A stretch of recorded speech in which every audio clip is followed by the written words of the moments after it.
Hey now. Hey now. Yo. Hey now. Hey now. Hey now. Hey. Now. Hey. Now.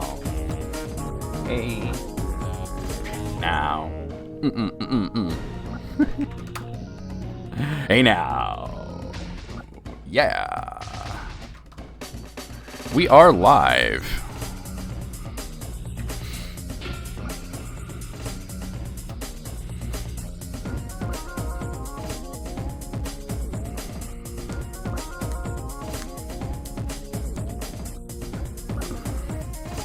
Hey now. Hola.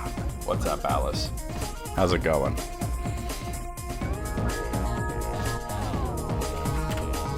Hey now. Hey now. In my going live announcement for YouTube, I was like, yeah, we're cleaning I tried to say helter skelter, and I said hurdy-gurdy. And I've been cracking up ever since. Well, other than dropping an egg directly onto the burner today when I was making breakfast, doing pretty good. I got it off of there pretty fast. It was not pleasant, though. Hey. Hey. Which breaks lore harder, firing 120 of Voyager's complement of 38 torpedoes, or the whole situation with the magic shuttle Pez dispenser in the back?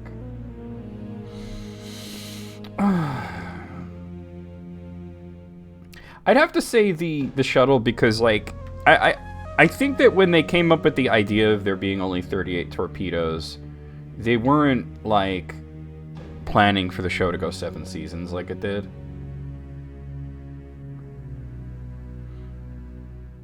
And you know, you have all these writers come and go, and like, let's be real, Voyager was one of those shows, Star Trek Voyager was one of those shows where if you just watch an individual episode, it's awesome. Like, you can just pick any episode and it's fun, right? Except for that Warp 10 shit, that was stupid. But you could just pick any episode and it's like, wow, that was a good show, you know? But if you, like, attempt to watch the whole thing from beginning to end, it is bonkers. It is insane.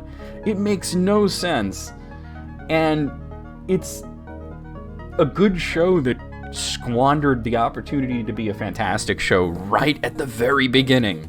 Like in the very second episode where everything is just so normal Star Trek.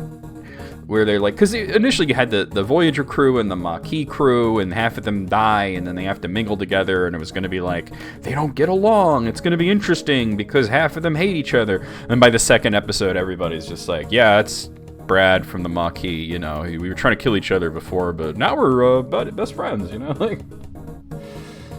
They really abandoned the core concept very quickly. But, you know, taken on its own, like there's a lot of good episodes. Like, it's a pretty good show. The writing is weird, though. But yeah, the shuttle thing is probably the weirdest lore break ever.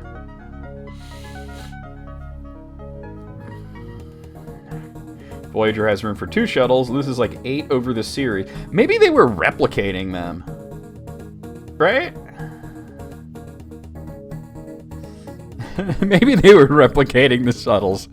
Like, they're just replicating each part, and then some mechanic is putting shuttles together. Maybe that's how they made torpedoes. Oh, man. Let me see something real quick. Oh, nice. They stopped at Space Costco and picked up a pack of shuttles. Yeah, it's a good thing that they have Space Costco in the Delta Quadrant, right?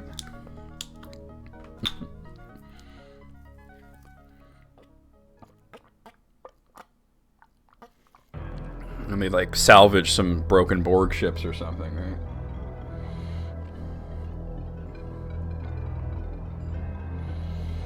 I mean, you know, I like Star Trek a whole lot. I'm a big Star Trek guy. I like Star Trek. But, like, Voyager is not, like, a top-tier show. It's a good show, but, like, it's not a top-tier show.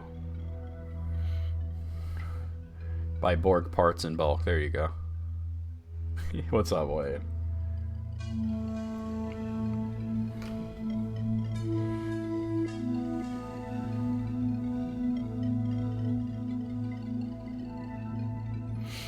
Maybe they struck the set at one point and were like, oh shit. You know? Oh shit. Deep Space Nine was another one that's like weird, but like Deep Space Nine is like, it's so different from other Star Trek shows because it's not about exploration or anything. It's all in a centralized location, but at the same time, it followed a very similar arc to The Next Generation where it started off kind of rough and then found its stride and got really good. Voyager kind of neutered the Borg. It's not the fault of the show. It's 100% the trope of if you use a villain too often. It's called villain decay. If you use a villain too often, it's not as dangerous, not as crazy.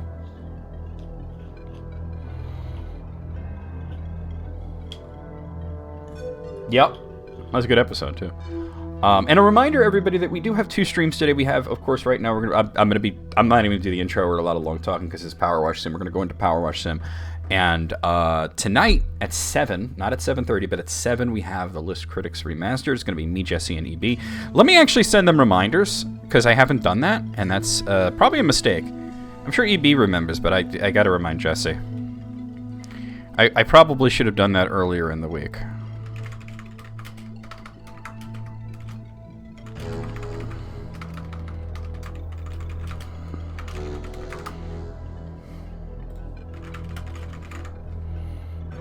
And I just sent to EB the reminder with a GIF of Carl going tonight. All right. And since Jesse is bad at looking at Discord, I'm gonna text him on Facebook.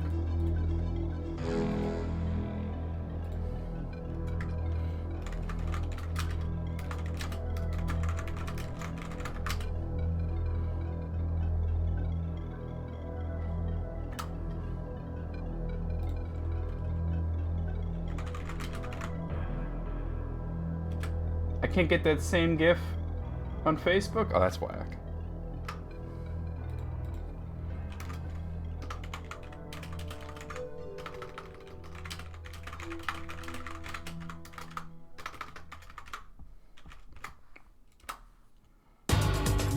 Batman, yeah. There's also another sort of power scaling trope that actually came from Star Trek. It's called the Worf effect. Worf is supposed to be this badass dude, right? He's like physically the strongest dude on the Enterprise, except for maybe Data, right? Total badass warrior, and he was always getting his ass kicked, like almost every episode, because they had to demonstrate how powerful is this villain, and by having him beat up Worf, and it happened so often that Worf didn't appear to be strong because he was just always getting his ass kicked. Every episode, he's getting thrown across the deck of the fucking bridge, right? Just as a show of power.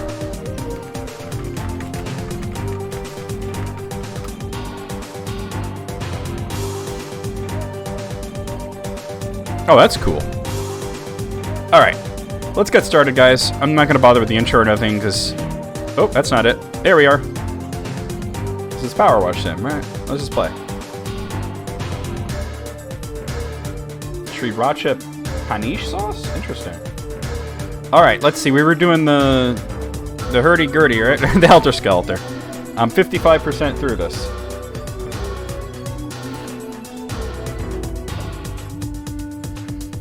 Yeah. Worf certainly got his due on Deep Space Nine. It's like, Picard never hit me. I'm not Picard.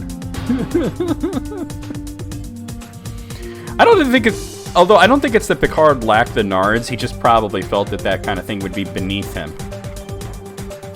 All right, so let's go up the slide. It looks like I pretty much got the slide clear. Alright, I see what I want to do. Oh, wait, hold on.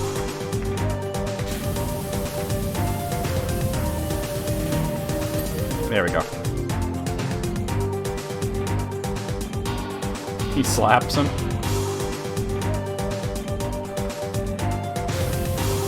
Oh, that's... Well, it is reaching. Okay, it's just the underside is actually brown.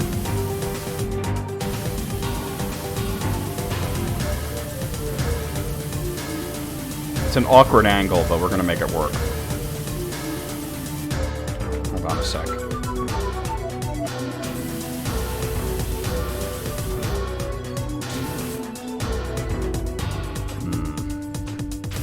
There we go. I'm like trying to get this support frame cleaned.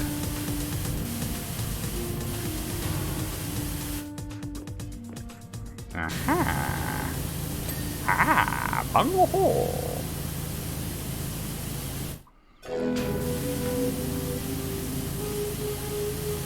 Bunghole!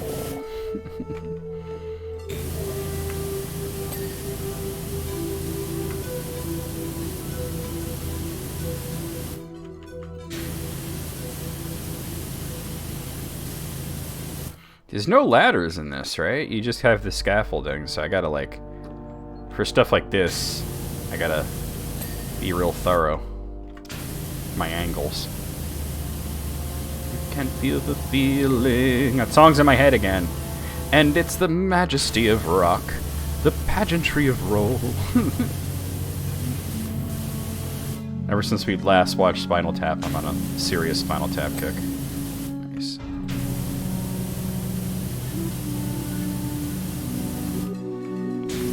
Oh, we're gonna get a text from somebody real soon. I don't know if it's gonna be the client or somebody else, but usually it's the client, but in this level, not always. I just think the way that the guy types and writes like his weird speech pattern is hilarious. Because he's so serious, but he's saying goofy shit. Who doesn't love when somebody says goofy shit in a very serious fashion? Hey! You know what I typed into DALL-E 2 and as well, I tried Crayon, but I didn't get good results, but I just decided to put in biblically accurate geese. And it didn't really, oh, that window frame wasn't clean. Well, now it is. It didn't give me results I was looking for, but... It was... DALL-E 2 gave me geese with, like, a lot of garbled text. Maybe because I said biblical, and it's like, oh, Bible is a lot of words, right? And Crayon just gave me geese. just plain as geese. Nothing special about them. So this top ring frame, okay.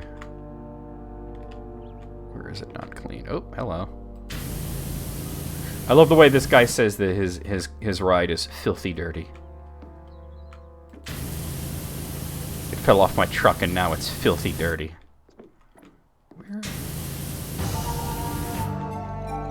Where the heck is it not clean? Oh, maybe right there. I think I'm gonna need an extender here. I'm gonna go with this one. Glad to see you're starting to get out in the world. I need someone with your skill and integrity and my private hangar. Oh, this is Blake Thrust. Oh, I just fell off the shit. That's a brain injury. Suggestions for improvement. Oh, here he is. Here's this client. He's gonna give me suggestions for improvement, you guys.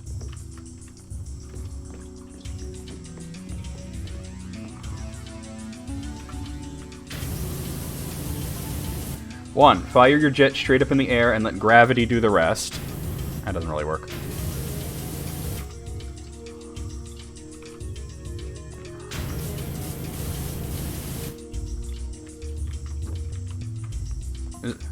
Two, use a succession of single bursts from point-blank range to significantly reduce water usage. I don't care about water usage. In either case, time and wetness may become factors. You know what? I'm going to use the, this.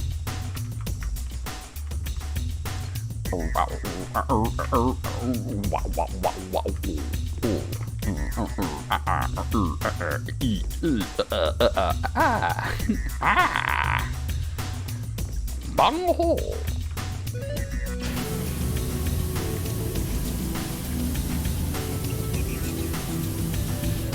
There we go. Filthy dirty.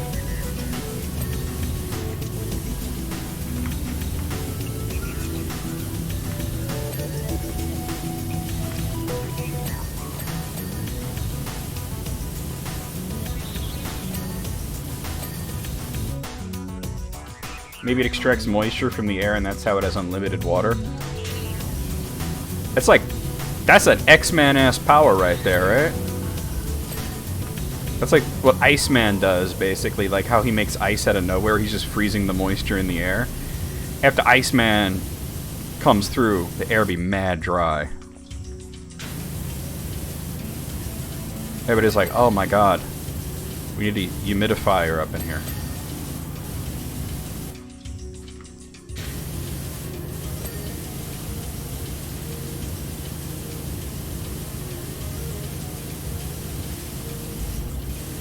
I wonder if any villains ever, like, try... Because Iceman's, like, supposedly super powerful, right?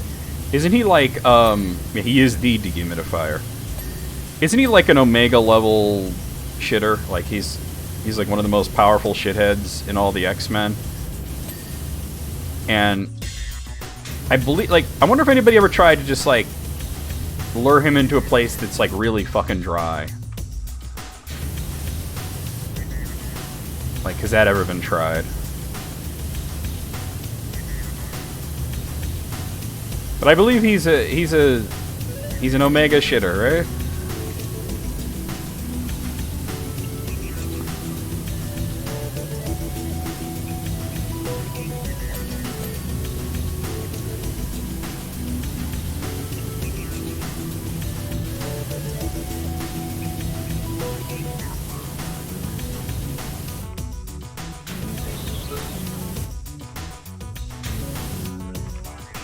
Okay, let's move the scaffolding.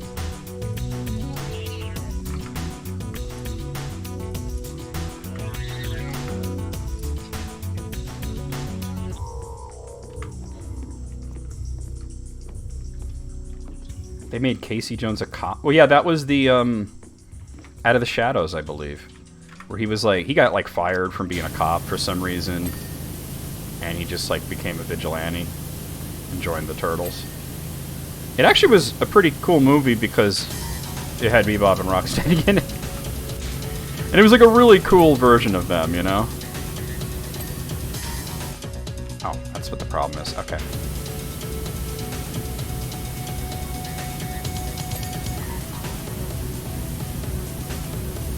Is this clean? Yes, it is. Okay.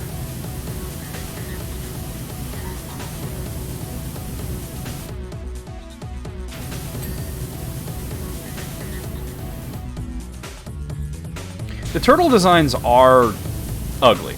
Like, there's no getting around that. They're just hideous. I couldn't get over friggin' Megan Fox's April, though. She was not right for that role. Hey, Evie. The best part of waking up is screaming, what the fuck?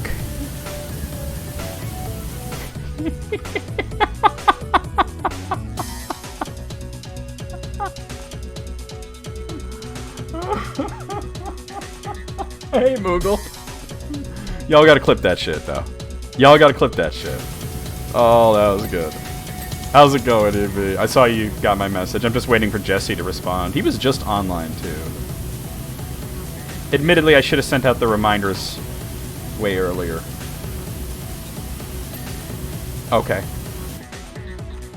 We will be critiquing the beasts, yes. Unwarrior.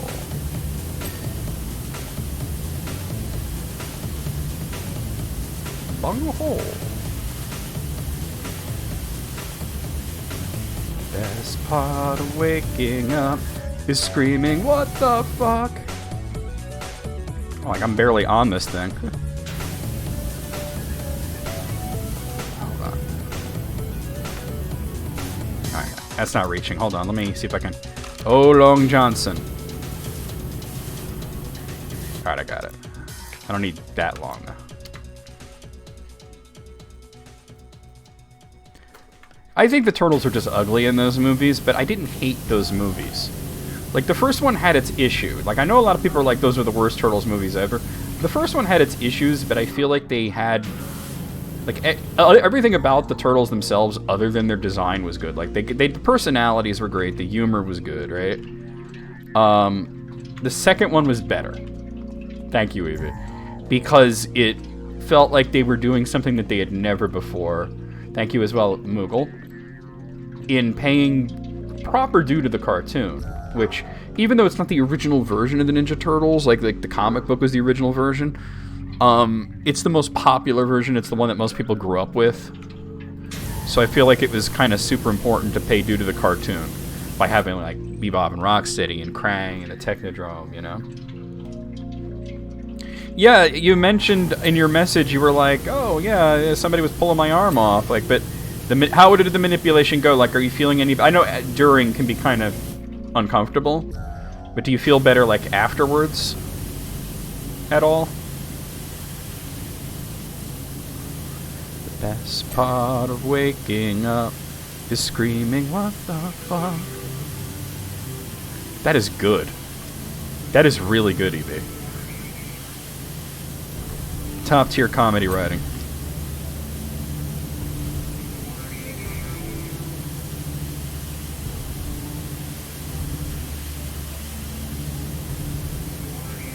The Good Morning Burger.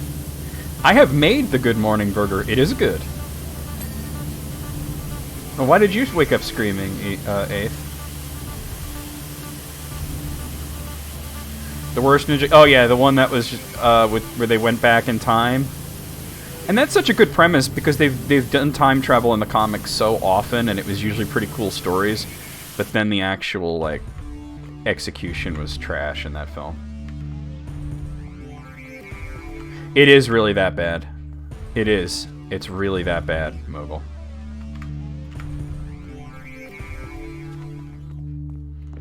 The CG one was good. It may take a while to see results, even multiple sessions. Okay.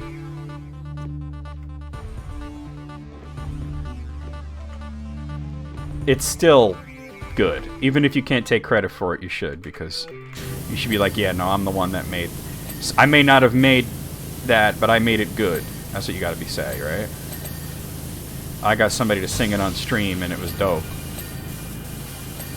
Take ownership of it.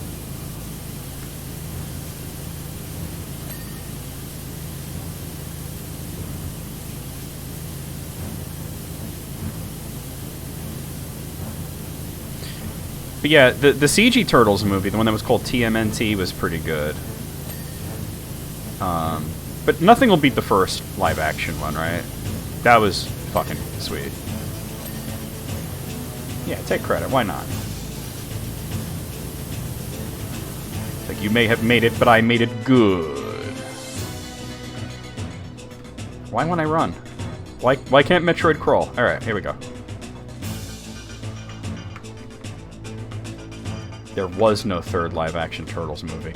There you go. I went to the theater and saw some shitter's fan fiction.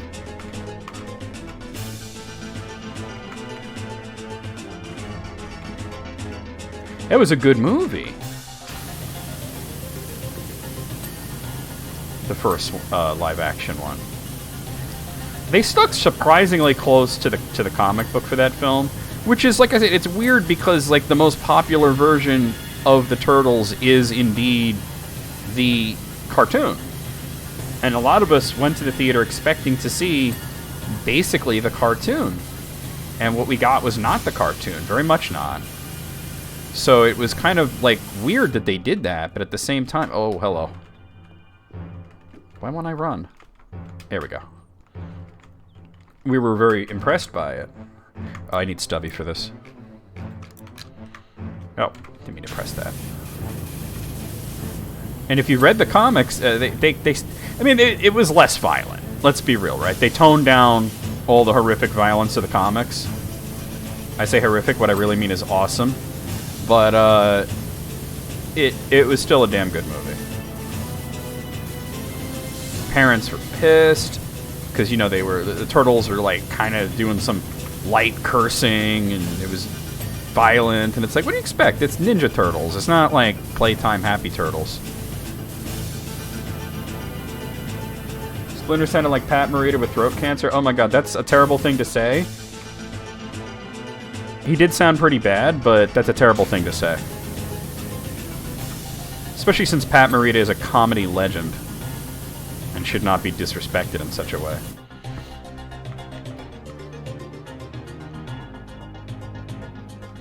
And yeah, especially when you consider what actually happened with Mako. That's fucked up. It's disrespectful to Pat Morita, it's disrespectful to Mako.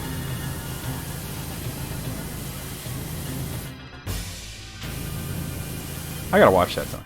Do you think it would be too much to use an enormous catapult at the top to propel my customers down the slide? That sounds like some theme park tycoon shit. I would like my Helter Skelter to be the world's fastest. It'll be the fastest way to die. Right? I think at this point I'm gonna... Ooh. No. Yeah. Gotta get everything from the lower angle now.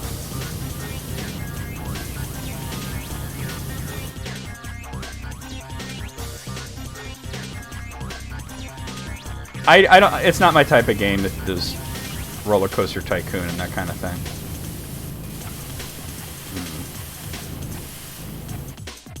Maybe if I... There we go.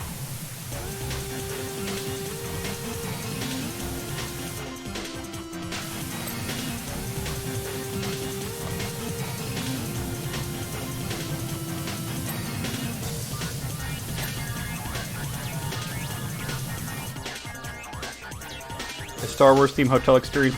Yes, I did hear that. I remember, I forget whether I heard it from EB or June, but I remember thinking it reminded me of that Bob's Burgers episode where Linda was all excited to go to this, like, television show themed thing, and all it turned out was that she had to play a servant, so she was, like, not having a good time.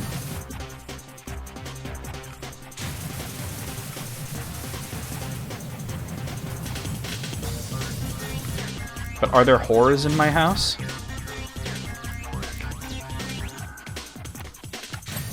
Oh, yeah. Whores in this house, there's some whores in this house. Whores in this house, there's some whores in this house.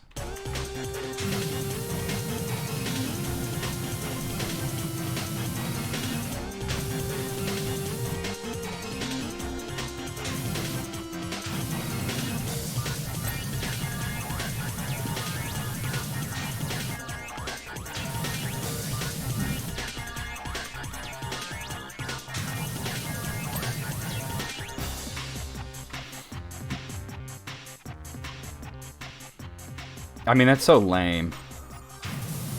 You know? That is so lame. Like, why can't they just let everybody be like the... Everybody's gonna want to be like the rebels, right? And just have actors playing like the New Order or whatever, right?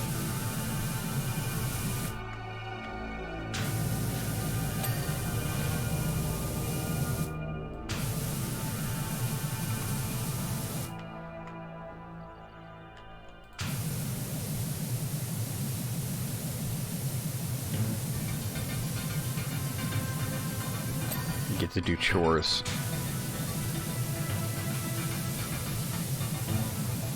That's so wacky. Hey now. This is actually working well. It's like an Arion song here. There's no escape. I'm locked here within this computer maze. You know?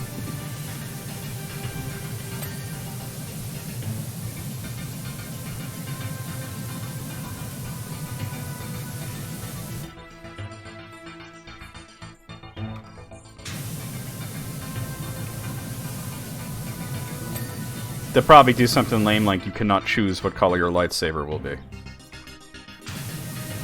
Right? I'll do something like that. Alright, I think I can go back to this. Oh, hello. And I really don't need the... I'm gonna do the, this one. I'm still seeing dirt here and it's kind of mocking me, you know? Lots of paint. Yeah, get rid of the paint. I want candy, bubblegum and taffy.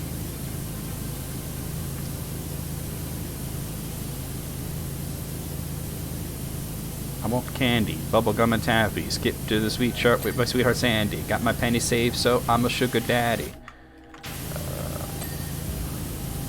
I need candy. Any kind'll do.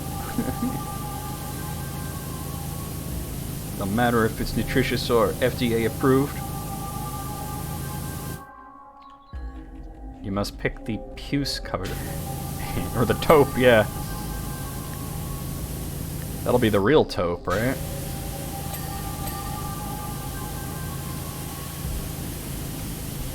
Nah, he's done with that childish nonsense. He don't want candy anymore. He's an adult. He needs candy.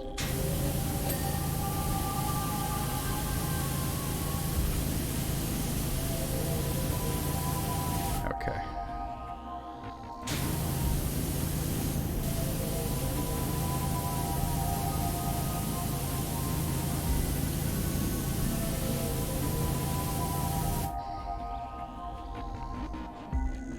Let's hear it. What is the crossover that won't happen? Power washing Rapture from BioShock? Well, unlimited water, right? I mean, it's seawater, but, you know, you make do with what you got. Yeah. That is super never going to happen, right? Would it be Rapture before or after the fall? That's the real question. Can I get in here and kind of... Maps from both? Oh dear. The splicers are just gonna let you power wash, right?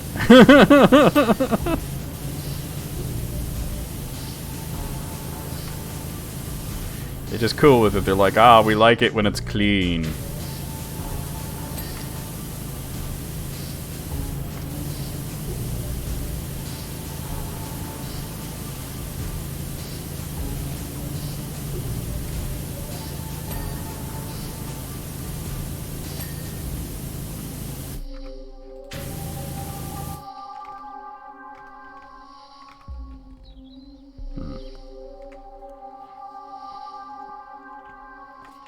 Oh, okay.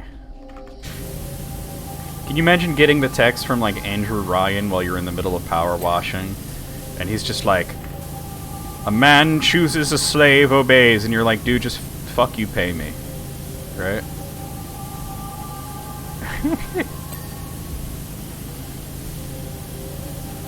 I still think, like, Star Wars is, like, the most obvious crossover for Power Wash Sim. Because the ships in Star Wars were always kind of fucking dirty, right? It's what made that world seem lived in. Would you kindly clean up that mysterious red puddle?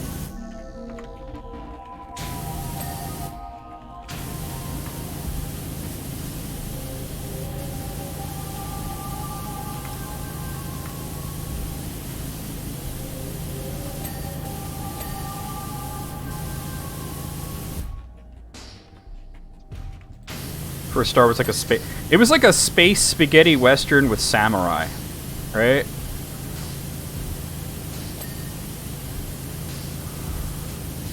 I remember my dad telling me once that his mom liked to read novellas that were like spaghetti westerns, but they had to be in Spanish.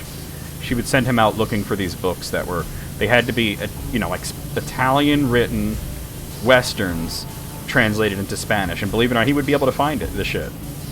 I'm like, I'm surprised that even exists. That is extremely niche. They were printing them for their one customer, my abuela.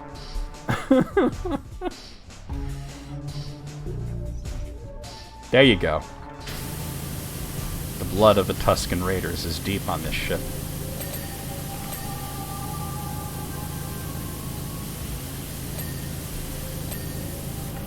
Not just the men, but the women and the children. I don't really need to be laying down for this anymore. I was needing that, but now I don't. Kind of coming up on the end here. Hopefully there's not too many, like, little, details that are going to drive me insane. Damn, it's Beetle Adventure Racing again. Adventure Racing!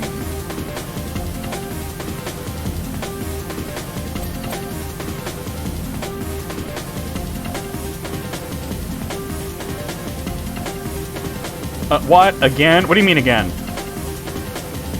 You know, like, Obi-Wan had, like, the most crazy reaction to seeing that. He was just like, no, this can't be.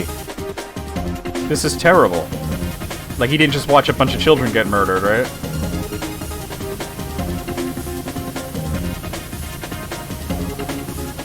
Like, he just watched a recording of Anakin being a total Karen at Space Chipotle. About a bay leaf. Obi-Wan should have finished the job? Oh dear. You're right, though. I mean, Yoda did tell him to. That he should have made sure, but...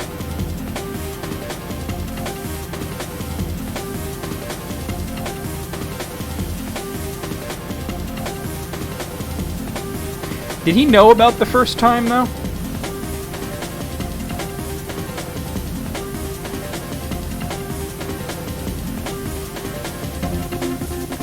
Like, I don't think there's any reason to believe that Obi-Wan would have known about the first time that Anakin killed a bunch of children.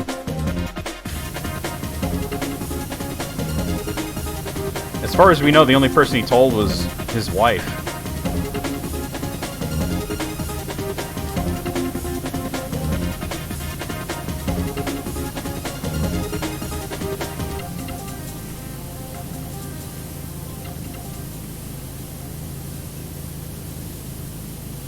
Yeah, right?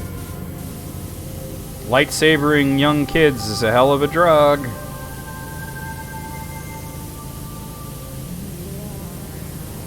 He might have been clinically dead.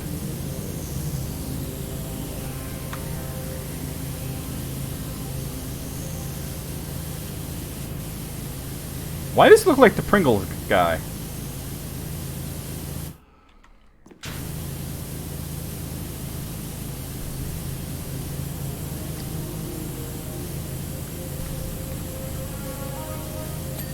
There we go. This door frame is mocking me. Oh, there we go. Right? It's the mustache, probably. You just get rid of these, like, weird rosy cheek things, and it's the Pringles guy. I mean, he's deranged Pringles man, but it's still like the Pringles man. Wait, let me get it from this side.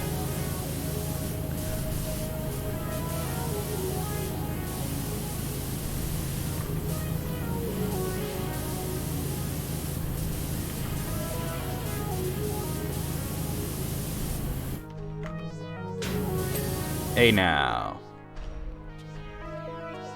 Oh my god, he discovered that lays are better?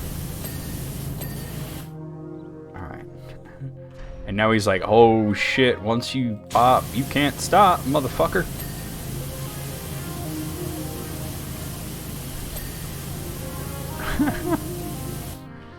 Alright.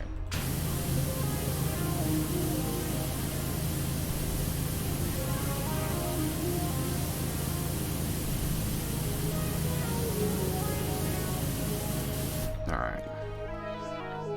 Ah.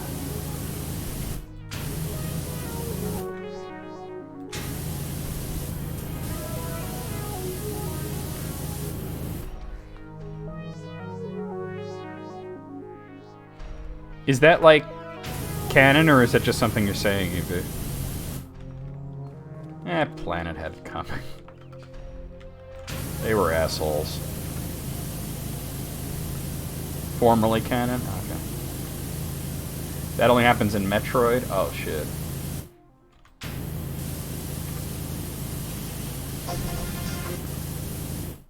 Yeah, Samus has a high body count for planets, right?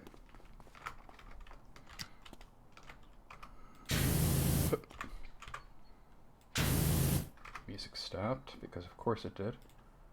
Yes, continue.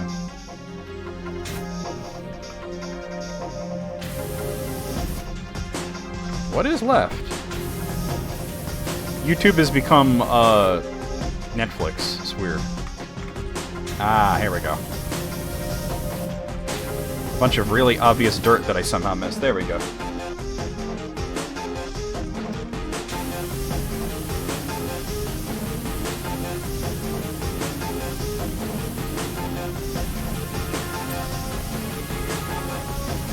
Oh, when George Lucas was like, yeah, Jedi don't get married or have, like, committed relationships or any attachments. And like, oh, so they don't have sex? He's like, I never said that. They be fucking. That's probably Jesse. Jesse's gonna be there with balls on.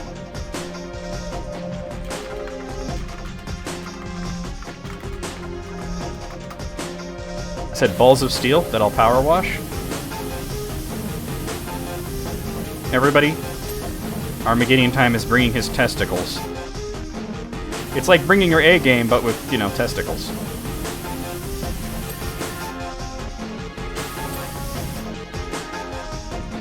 Jedi Meat Saber.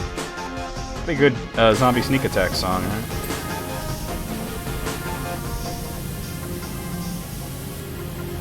So yeah, they be fucking, right?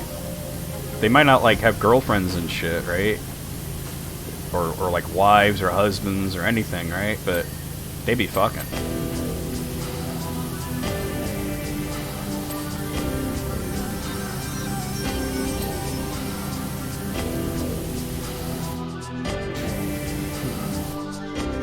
I think I'm gonna need to... Oh, whoa, whoa. Chill. It's like Woodstock with space wizards. Oh, you know what I had ChatGPT do today?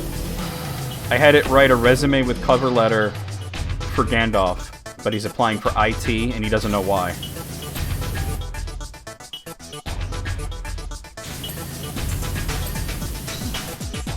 Let me bring it up so you guys can hear this shit.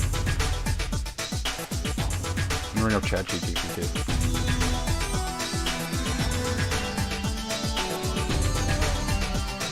I would have to log in. I just logged in on my phone. They don't shit on the floor and just leave it. You're right. Okay, so here's Gandalf's cover letter for... He's applying for IT, but he's not sure why.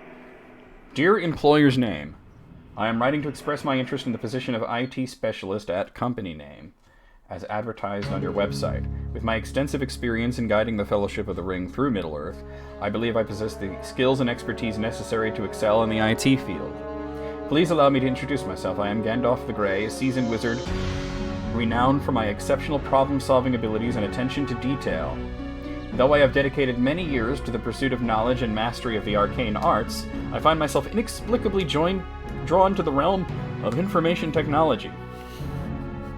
This is so stupid. While I cannot precisely explain why this is so, I am confident that my unique set of skills will enable me to make a meaningful contribution to your organization. Qualifications. Technical expertise. Throughout my adventures, I have encountered numerous magical artifacts and technologies. Let me move this over here so I'm not straining. Whoa, what did I just do? Chill. Where did the window even go now? Ah, here we are. From deciphering ancient elven scripts to manipulating complex fire spells, I have developed a keen understanding of the intricate workings of various systems. I possess a broad range of technical skills, including network administration, hardware troubleshooting, and software configuration. I feel like we should send this to some company. As a joke. Problem-solving abilities. Yeah, Alice is sharing the brain cell. As a wizard, I am well-versed in analyzing complex situations and devising creative solutions. Whether it is dealing with a Balrog in the mines of Moria, or resolving a critical server issue, I approach challenges with a strategic mindset and determination.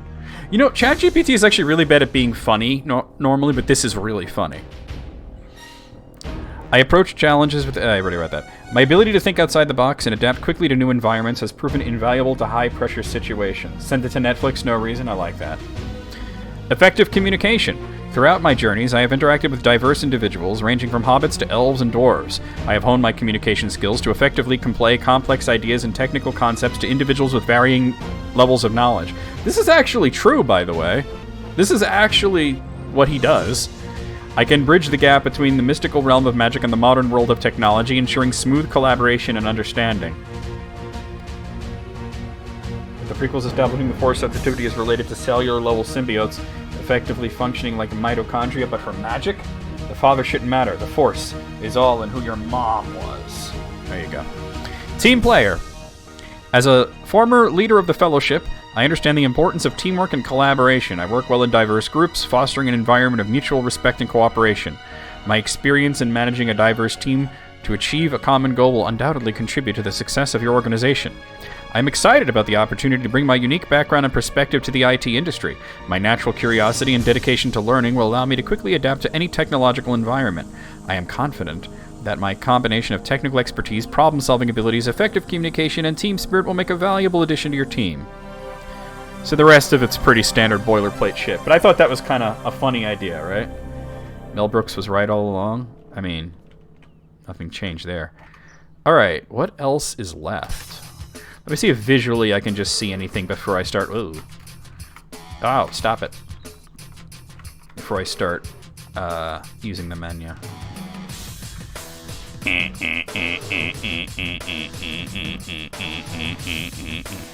Wait, I see something.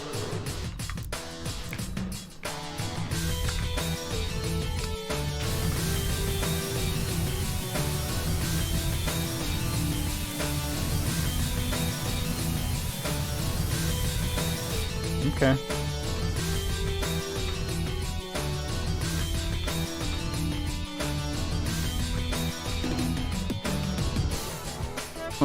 Yeah, kick it. Yeah, kick it. Alright, what's not clean? Channel lights. There's two of them that aren't clean. Like that one right there. Alright.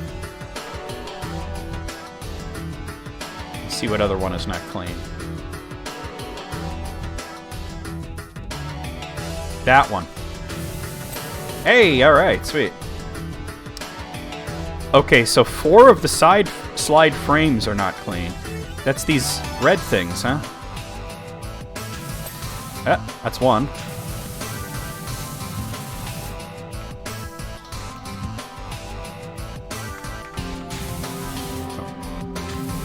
There's a glitch where the gun disappears sometimes. That's 2. That's 3. And that's 4. Stubby, completely adequate, I promise. Long boy and overcompensating. The Olong Johnson. Alright, 1 second tier panel. That's third tier. That's second tier. There is a single second tier panel, and it is this one right here. I don't see any dirt, but that doesn't mean we can't. Oh, got it. 2 fourth tier panels. So that's like way up there. I can actually see the dirt there. Let me get up there. Oh my god. I can't get in the hole. There we go. That's 4th tier. Alright. Alright. Looking for the glowy ones. There we go.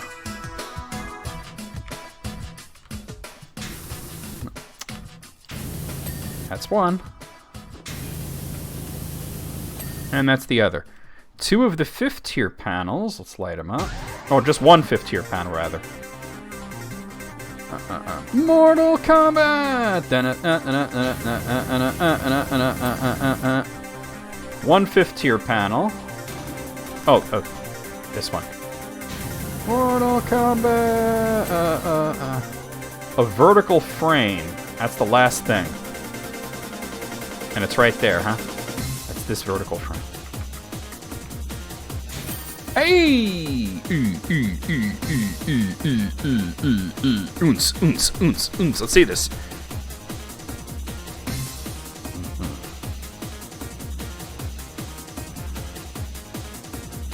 I love how I'm floating for most of this, because it doesn't show the scaffolding. An accomplished display of pressure washing. Well done. My Helter Skelter is indisputably the tallest and arguably cleanest ride at the carnival, so therefore it is the best. A team of inspectors have thus far failed to detect any residual deposits. Congratulations, 7.5 out of 10. Cool story, bro. We got a jet and a treehouse. Let's do the jet. This is the Blake Private Airport. You're clearly peeing? Oh, okay. It's a glitch that has to do with, I discovered it the other day. It has to do with when you run and then you start shooting when you you can't shoot while you're running, but when you stop running, there's an animation of the gun coming back up, and if you start shooting before that, the gun's invisible for a second. Perfect timing. As you can see, I've encountered a few issues with my private jet. That's what comes from flying too close to the sun, or in this case, a volcano, and the ocean. After your application and discretion with my excavation drill, I know you're exactly who I want on the job. Blake Thrust. As you'll discover, my jet is not without its idiosyncrasies. I trust you to be your usual discreet self in return for an excellent rate. Let's do it. That's the peeing is the real pressure washing, right? Alright, I got a ladder and a soccer ball. No garden gnome.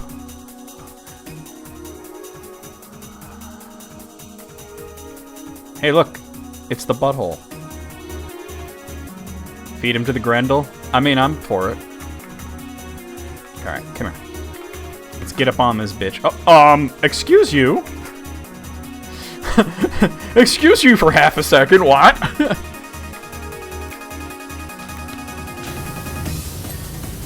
Wow, the fuselage sensor is cleaned. Mortal Kombat.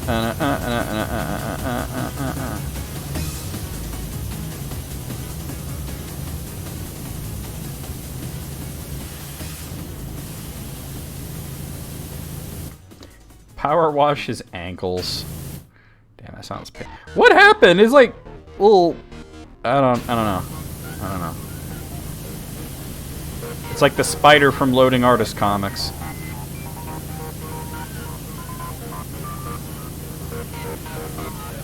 Yo, this song's weird.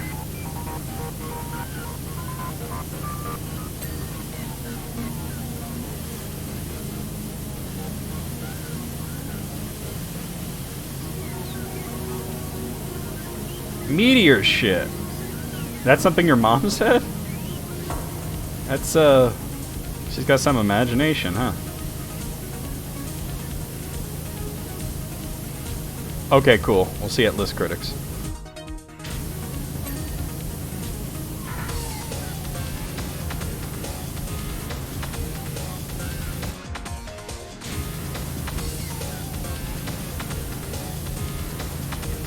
Or maybe it's meteor shit, like it's meteor than normal shit. It's the meat shits.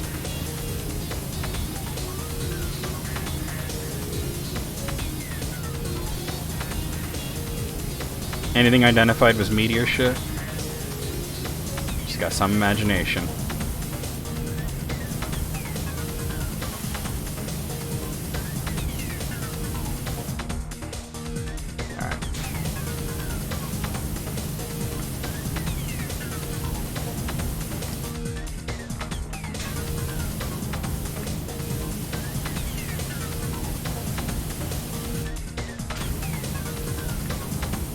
See you later. That meteor shit on my car. Bastard.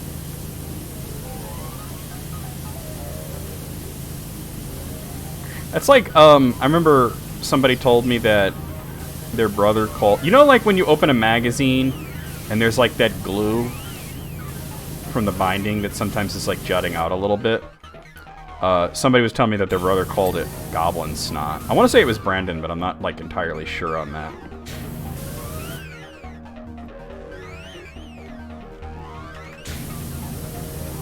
Goblin snot. It's not funny.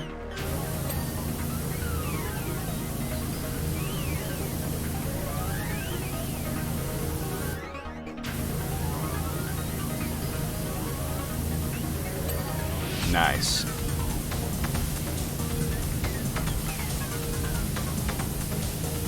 I think this is the panel that pops out and Megatron's dick comes out.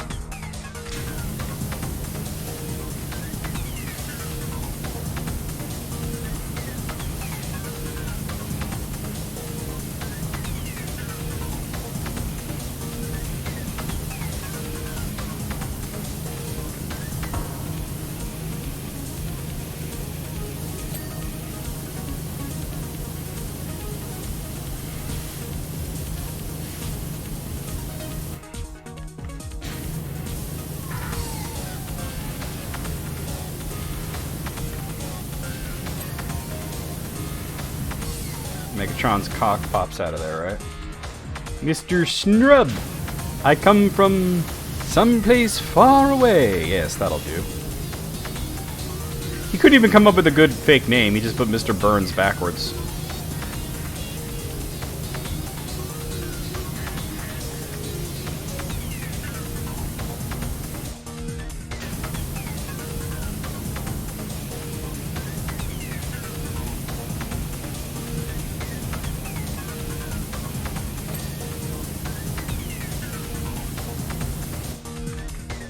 I like how this Mr. Schnrubb thinks.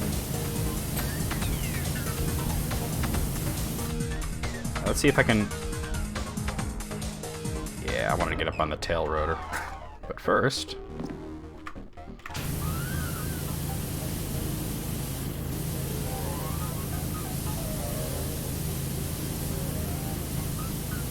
Mr. Schnrubb.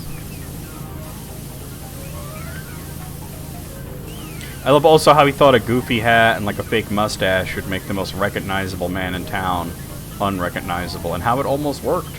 Because the citizens of Springfield are not bright. They are not smart people, generally speaking.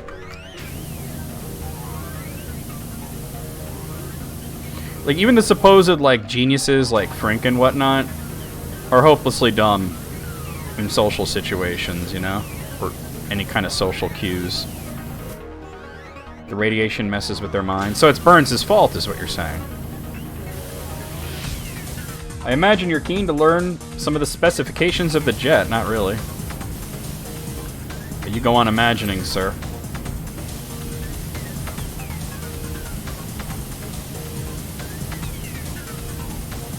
As it's you, I'll divulge. Divulge away, I don't care.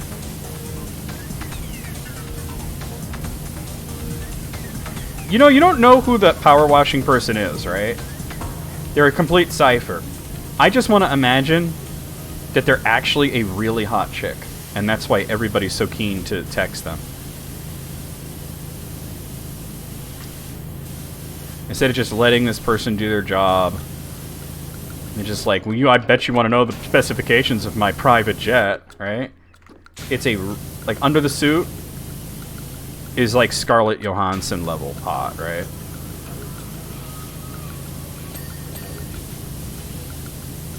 Alright, I'm gonna get up on that tail rotor, though, pretty soon. Oh, no. Oh, well, I guess we're not doing that. Not yet. Damn, Mr. Schnrubb.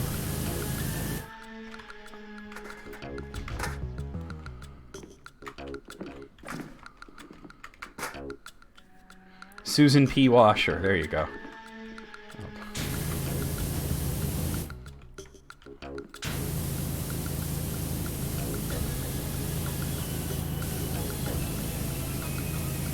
Blake Thrust owns a tank top with something written on it. You know, like, you almost had a joke there, Moogle. You need a little more imagination, right? Let's be real. Blake Thrust is either a crypto bro or a porn star. That is the only two career options. Considering he actually seems to be successful and has, like, actual money, porn star.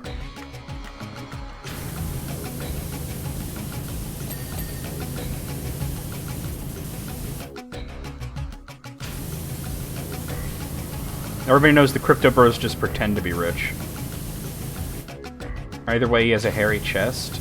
Not if he's a porn star. He's waxed as shit, dude. A libertarian candidate for an office he has no chance of winning. Still like him better than the mayor.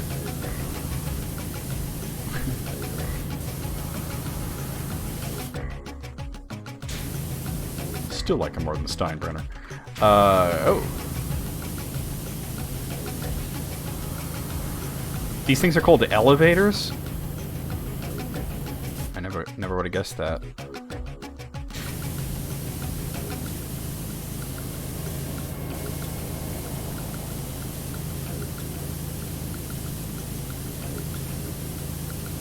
Blake Thrust.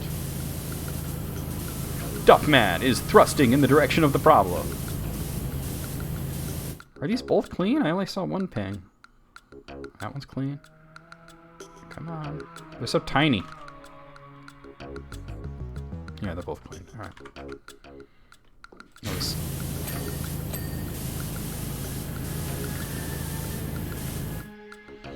You have strong opinions about toasters and their hypothetical licensing? Okay, you're gonna have to explain that one. I went over my head. Oh, jump down to this wing here and to the side.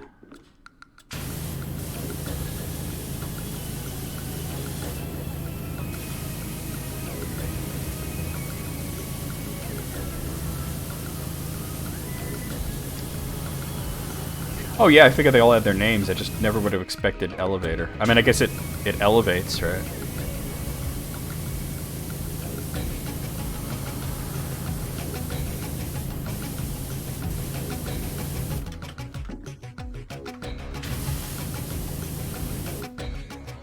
Oh, come on. Come on, Susan B. Washer.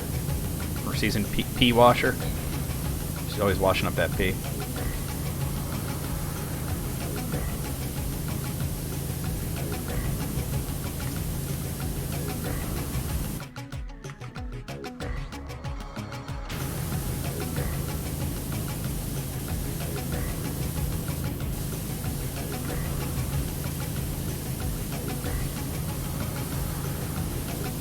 I definitely washed some pee in that one. It was like having a license to use a toaster. That is some weird Sov shit, you know? Toaster licenses.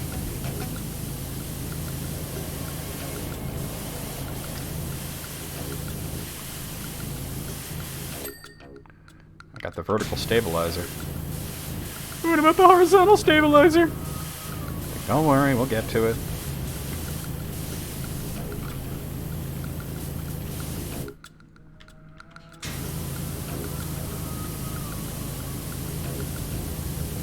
That's wild, though. Having a license to drive is like having a license to toast bread! I could so see it, too. Oop.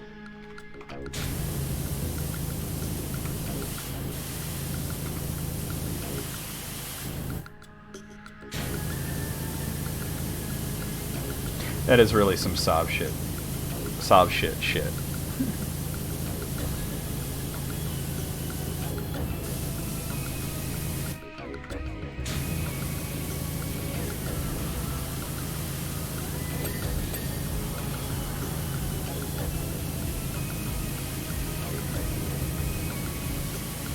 Cockpit. Get out of the cockpit, you said. He shoves him out.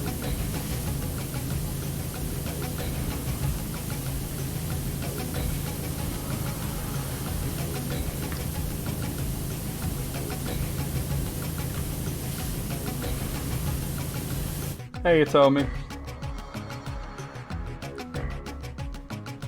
You didn't want to know an individual really shouldn't be allowed unsupervised within 50 meters of a kitchen? She would never make toast, though. She'd be like, what? This isn't pizza? I tried to eat a piece of toast, but I threw up. I remember one time specifically I was trying to get her to eat toast. So you're right. It do be like that. Although this jet looks superficially like any other, it's far from it.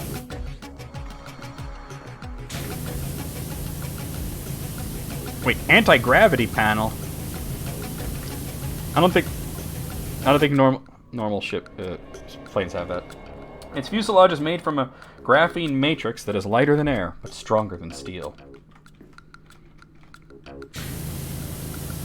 He's right. This is not a normal plane. Not only can it reach speeds of over 888 miles per hour, but it is also technically the world's largest pencil. Okay, the client is clearly Howard Hughes at this point. Anti-gravity panel. I don't think that's a real thing. Maybe it is actual meteor shit.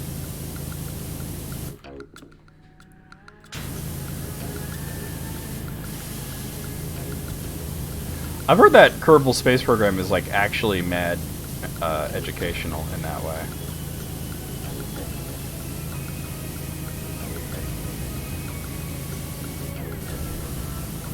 It's the Spruce Moose! Get in! Sir, that's a model. Get in.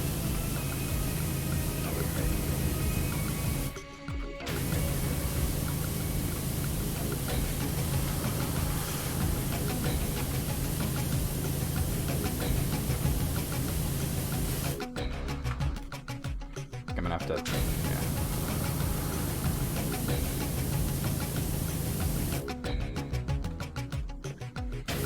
Yeah.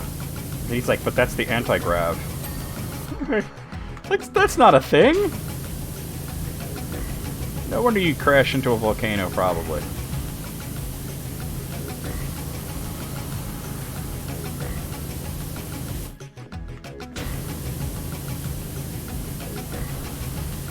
What a knob. Not very aerodynamic.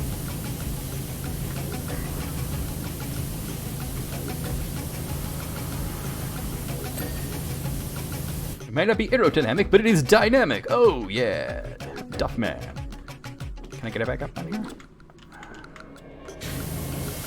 Wow, wow. Alright, go down this one. Whoa! Alright.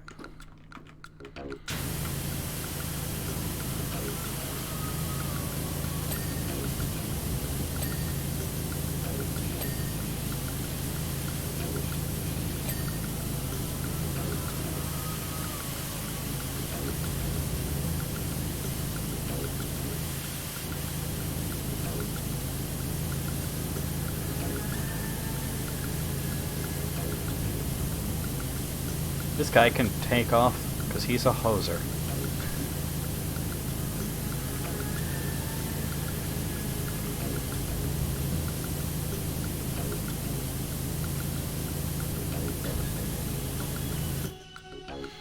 He doesn't like fly like traditional aeronautics, he just rocket jumps.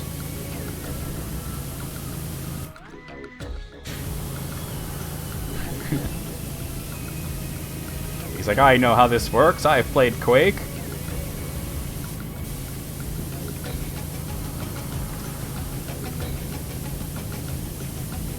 He boost strafes off the runway. There you go. That's canon. That's exactly how it happens.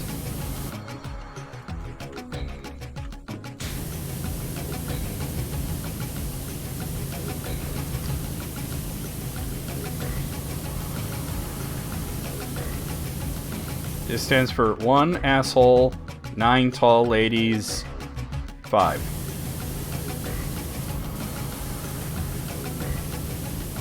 That's a lowercase 5, in case you were wondering.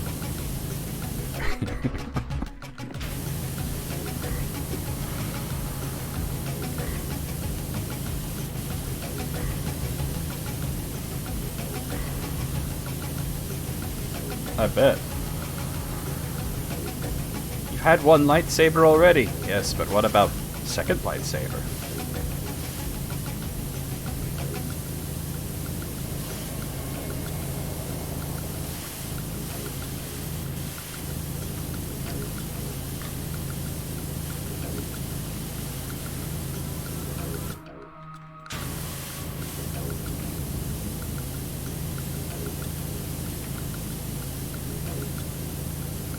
Orange Crush lightsaber.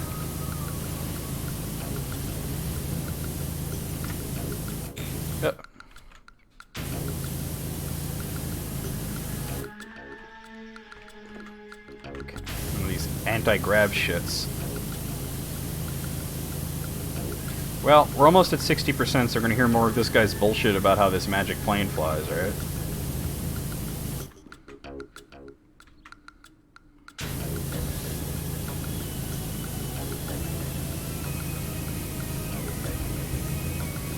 Yeah, but you know it's gotta follow the rule of cool, right?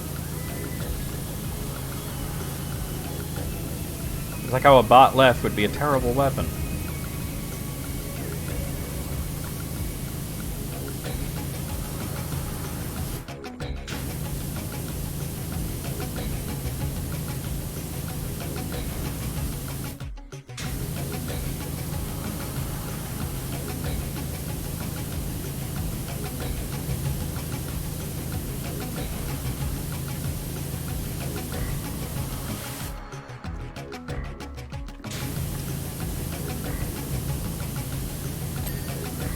Oh, that one was a lot easier to clean than the other side.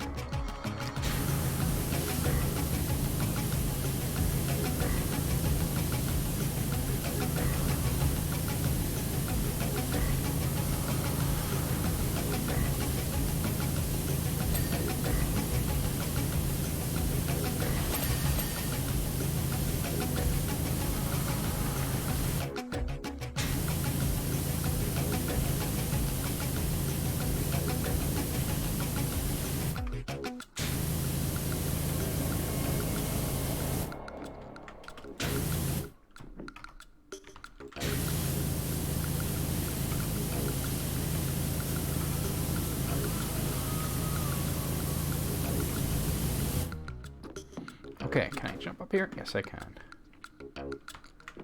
I don't think I was done up here, to be honest. Oh, it looks like I was. Alright. The laser gun, situated under the fuselage, uses a state-of-the-art crystalline compound to create an energy feedback loop that instantly plasmatizes the air. That would not be a good thing, sir. Consequently, its beam reaches upwards of 3 million degrees Fahrenheit on a hot day. Very hot day. Bro, this dude has a deflector array.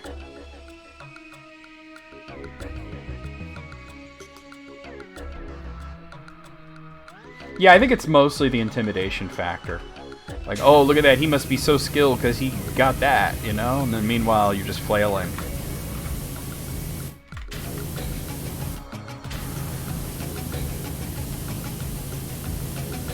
Well, I think in the original Star Wars, like the very first movie, didn't Obi-Wan say that about lightsabers in general? That, like, if you're inexperienced and you don't know what you're doing, you're gonna hurt yourself?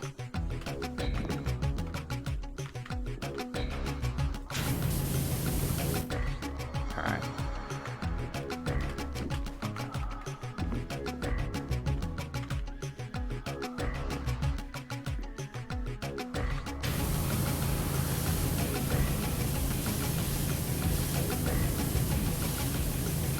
This dude put a deflector array on his fucking plane.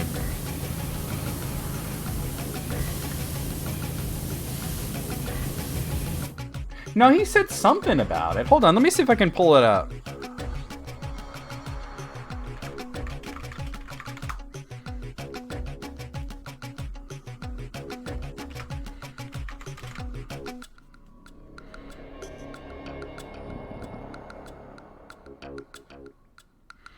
I thought he did, at least. I'm reading the script now.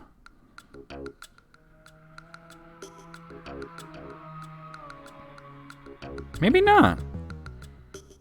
I could have sworn there was a line about how if you don't know what you're doing, you're gonna hurt yourself with it. But maybe it was like the comic book or something. Or novelization, like you said. Or just could be the Mandela effect. Oh, Eighth, you know that weird Charlie Brown picture that I like to post to mess with people?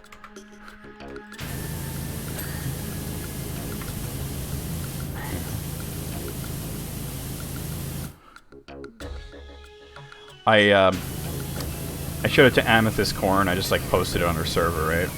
And she's just like, "What the hell is that?" And I'm like, "That's good old Charlie Brown."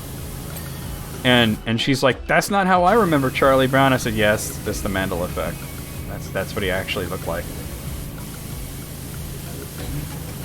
Oh boy.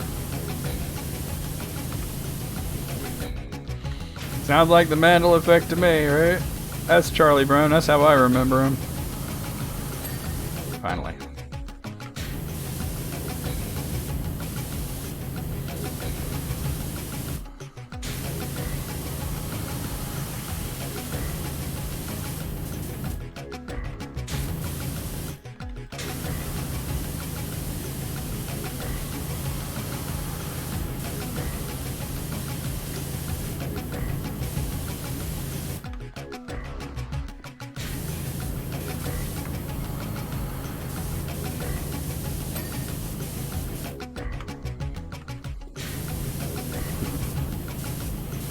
Charles Schultz's original vision, yeah. There's something about that picture that I can't see it without laughing or at least smiling a little. It's so weird. But it's weird in this oddly wholesome way that, you know, when you hear that Chuck Tingle made it, it makes perfect sense.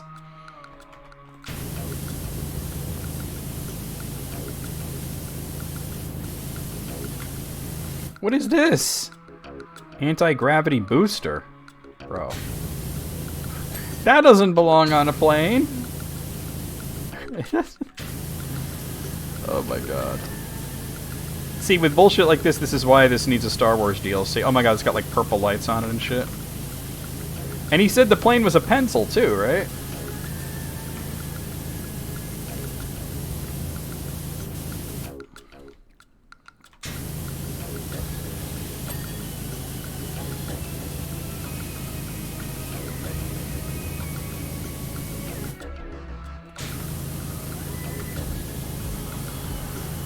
He says something about the plane being a pencil.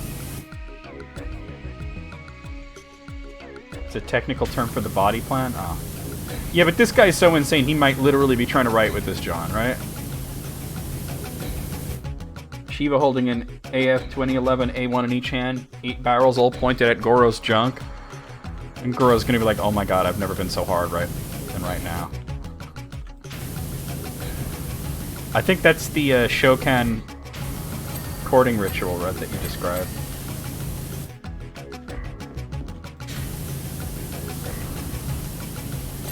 Hey, alright. Hey now.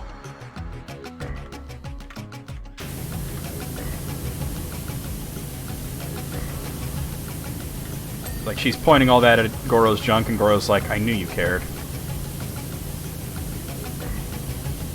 Remember that time that Worf was trying to tell Wesley about Klingon mating rituals? And he's like, you know, the woman screams and breaks shit and throws stuff all around and is doing karate, and what does the man do? He reads love poetry. Matt Groening and Schultz once met. That actually tracks. That makes sense to me. He reads love poetry.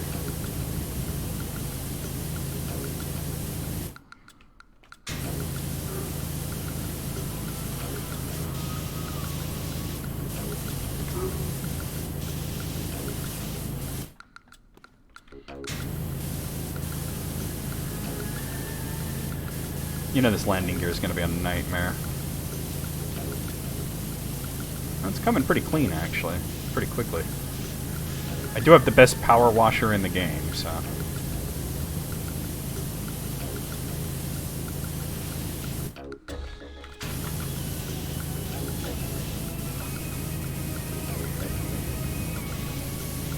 This song so much sounds like a Metroid Prime jam, right?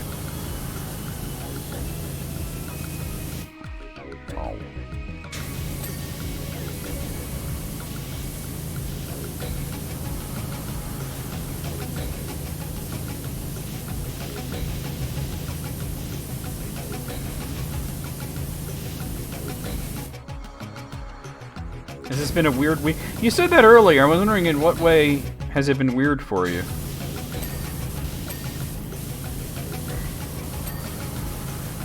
I think it's just you're so hyped for the new Spider-Man movie that, like, time is passing in a weird way, right?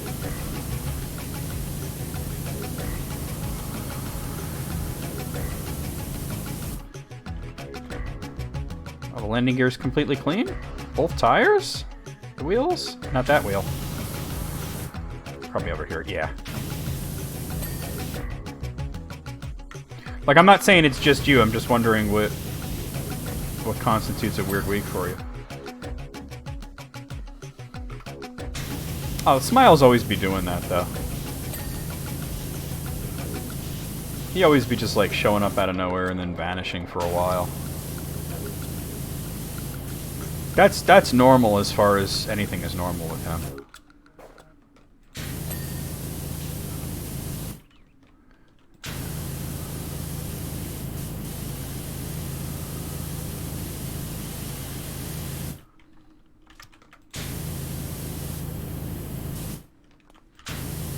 The is AOC a economist shit was pretty funny, though.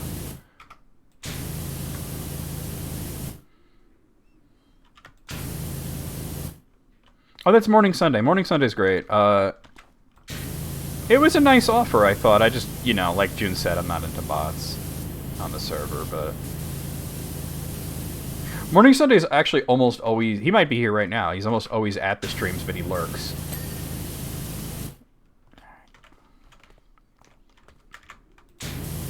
One of my infamous lurkers.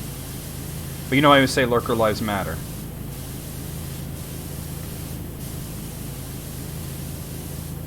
But I see what you mean. We have a few people who don't normally talk all that much. I thought you meant like you personally were like experiencing the week strangely. Was that the end of the soundtrack? Or is it just paused? No, it's just paused. We're almost at the end of the soundtrack. Oh wait, hold on. No wonder it's been not changing. Okay, wait, hold on. Okay, that is the end of the soundtrack, and it's playing a 1-hour version of this song. The only bot we need is Move. You're right, though. You're right. Okay, I'm gonna pick the next soundtrack, and then we'll start taking more requests. But I'm gonna pick the next video game soundtrack I'm gonna play, and I think I know what it is. Here we are. Hey now.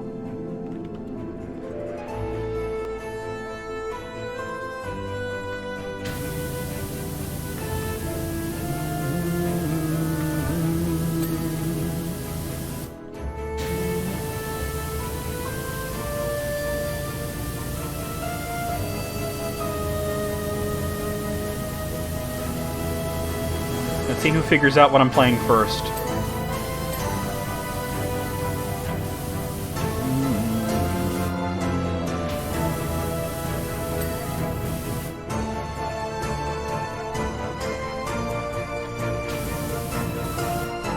Oh. Ace nailed it. I'm playing music. I mean, what game soundtrack? But that was funny though.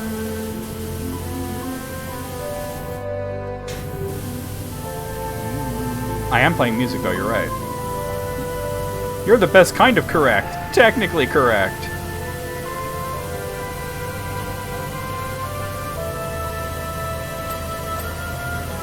Hey, now.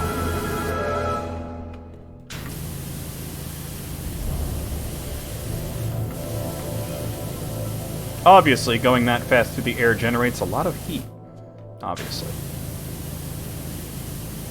A more familiar song will pop up at one point. You guys will be like, oh.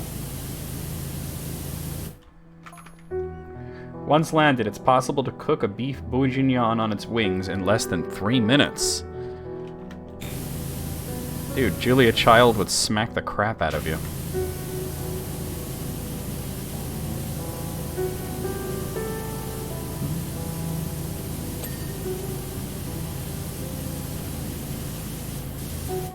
I actually told somebody on Quora that, the Neelix School of Cookery, you're right. I told this dude on Quora that J.R. Tolkien would smack the crap out of him. And I got a lot of people telling me, thank you for saying that. I said, did you feel that sharp pain in the back of your skull suddenly? There, that was Professor Tolkien smacking the crap out of you from beyond the grave. It is Hollow Knight. I knew as soon as the main, like, the town theme started playing, somebody was going to get it. You guys know Hollow Knight is not only one of my favorite Metroidvanias, but one of my favorite video games.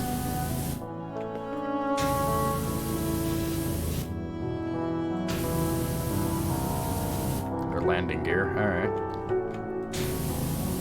Honestly, the landing gear on this is not nearly as hard to clean as the one on that helicopter.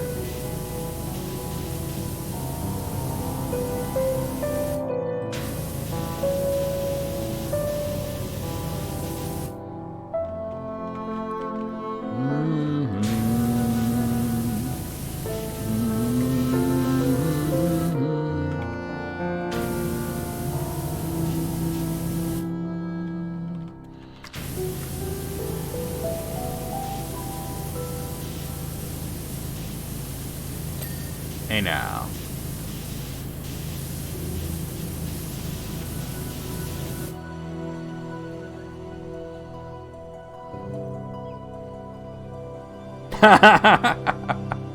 Wait, let me find the Tolkien will smack you thing. I think you'll appreciate this, Ace. And teleported back to his own kitchen. He found a way to transport to the Delta Quadrant very quickly. Because it was another one of those, like, power scaling things. Oh, here it is, here it is. So the question asked, does Sauron deserve to be a Valar if you just look at him by power level? So this is what I wrote. If you felt a sharp pain suddenly in the back of your head, it was the ghost of Professor Tolkien smacking you upside the head for missing the entire point of his cosmology. I apologize for his harsh handling of the situation and the echoing "shut up" you may hear for the next few days. But I think I can explain to you why you're now being haunted by a very angry English ghost. I almost typed very angry, comma, very English, but I felt that was too much.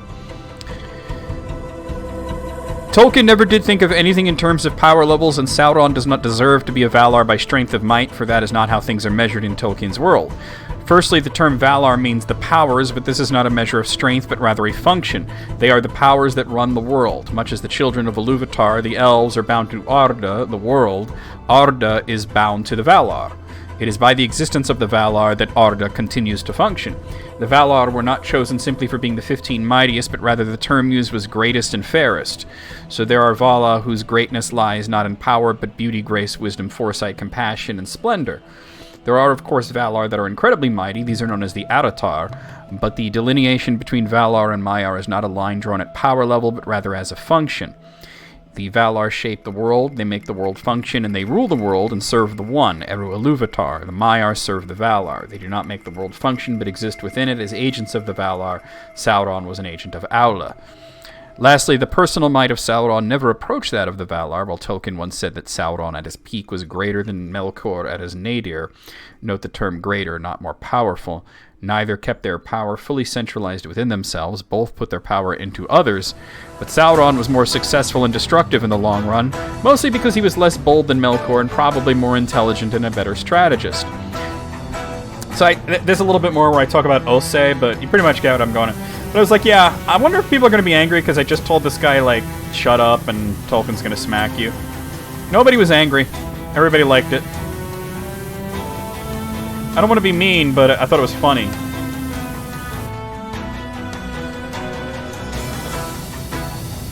But like you said, Neelix was a character that, you know, a lot of people liked and whatnot, but he would deserve to be smacked for that.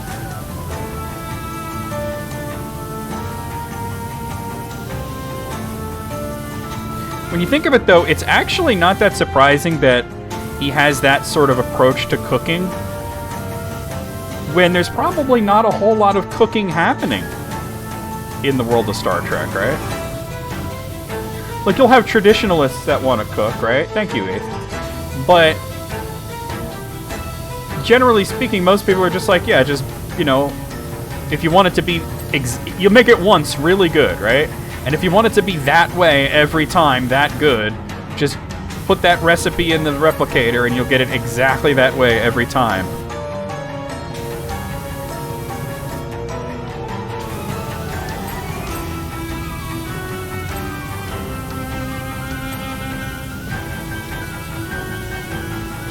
It's hydraulic. Oh, never mind.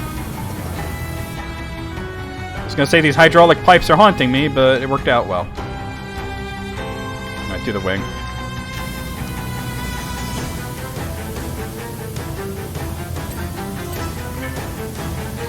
People treat literature like it's anime too much, right? Or an RPG. And they're worried about power scaling and who would beat who and whatnot. And it's like you're so missing the point.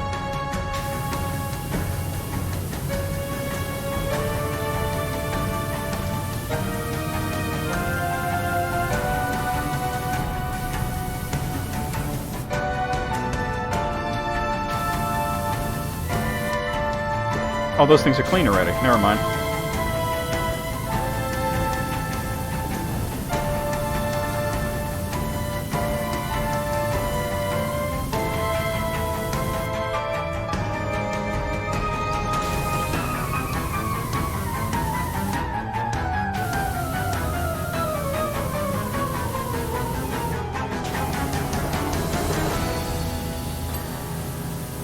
God, Hollow Knight soundtrack is fucking dope.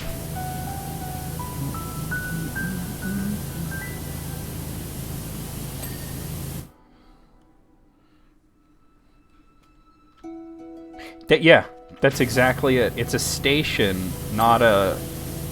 I think because the term Valar is Quenya for power, the powers, that people assume that that's what the Valar are all about, that they're just powerful and that's all that makes you a Valar. But it's really just the function of how you relate to the world itself.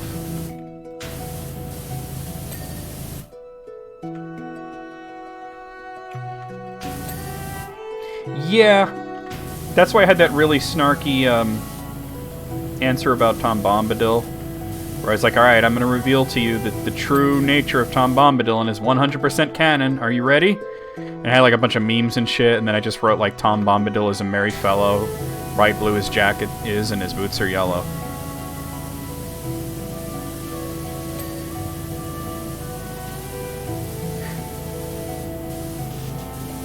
This is the laser? Oh my god. He does have a deflector array on his ship. What the fuck?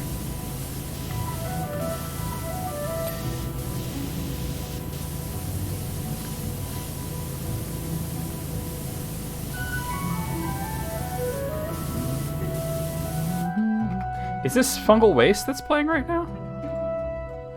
Oh, they're actually not labeled. I believe it is fungal wastes.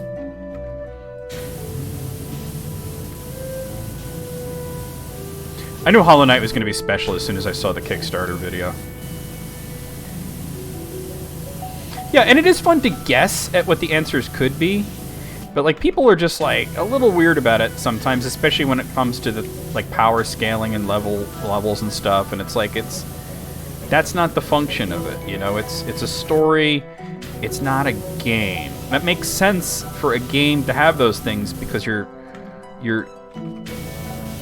need to know those things like levels and whatnot. But, you know, and I do have fun sometimes with who would win in a fight between this one and that one. I like it when they're really goofy. You know what I mean? Yeah, in source books. Exactly. Like somebody asked me like who would win between Sauron and Samara from The Ring. And I'm just like, let's see. One's a ghost, one's a necromancer. Like,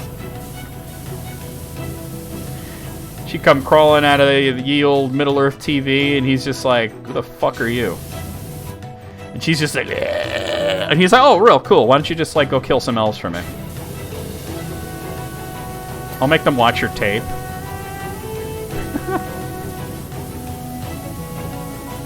Mount. It's the actual laser that isn't clean, huh?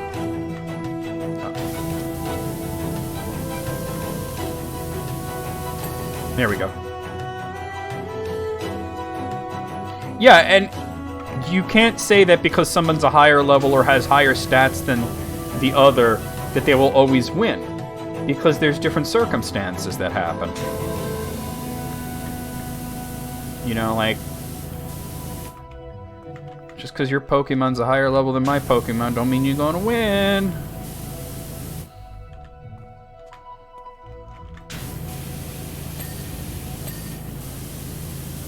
Strategy plays a part, as always. Ooh, I love this song. This is her theme, right? This is the Hornets theme.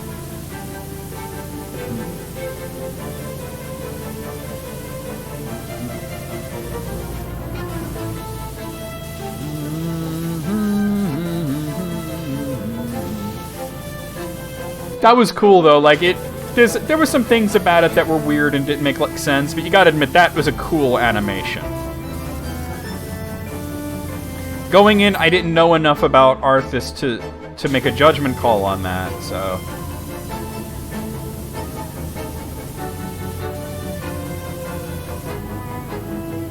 I mean, my favorite part is when they had Sauron sit on his throne at the end and, like, the ice was turning into steam.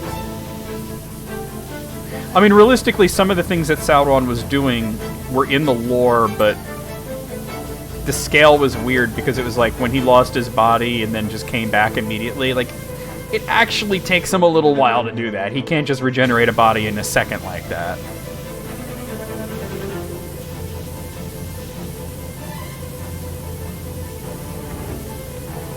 The ring does make things a little speedier, but not instant. I mean, otherwise, when Elendil and Gil-galad beat him, he would have gotten up immediately. And Isildur never would have had a chance to do anything there. Oh my god, the Darkseid battle was, like, really good. Darkseid and Thanos, that was really good. And they understood one important thing is that Darkseid is more of a concept than a character.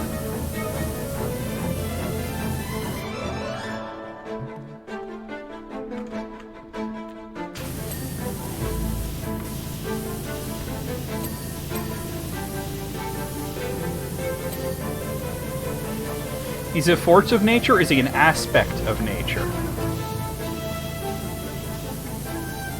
right? Like if I was to compare the concept of Darkseid to another character, it would actually be Melkor. He's more than Melkor, but the fact that he is the concept of evil. Well, yeah, but that was his avatar. Alright. Oh, there we go. His avatars can be killed. The only person ever to completely destroy the true form of Darkseid was Superman. And he did it with music. Saruman versus Lavos. Saruman would be trying to raise Lavos' spawn for his army, and then he would get eaten. Right? Alright, let's see what's left. One of the antenna. There's the one antenna that I remember cleaning.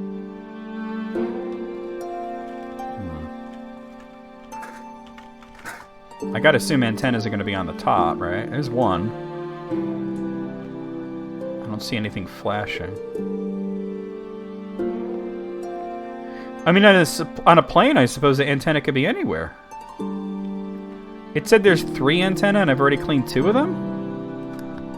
That's the only one I remember, is that one right there. Let me know if you guys see the flashing. Let me go back down. Check the snoot, that makes sense.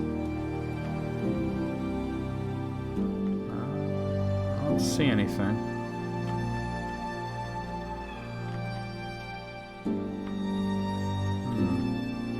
One thing to get it clean, another thing to actually find it. Check the ass.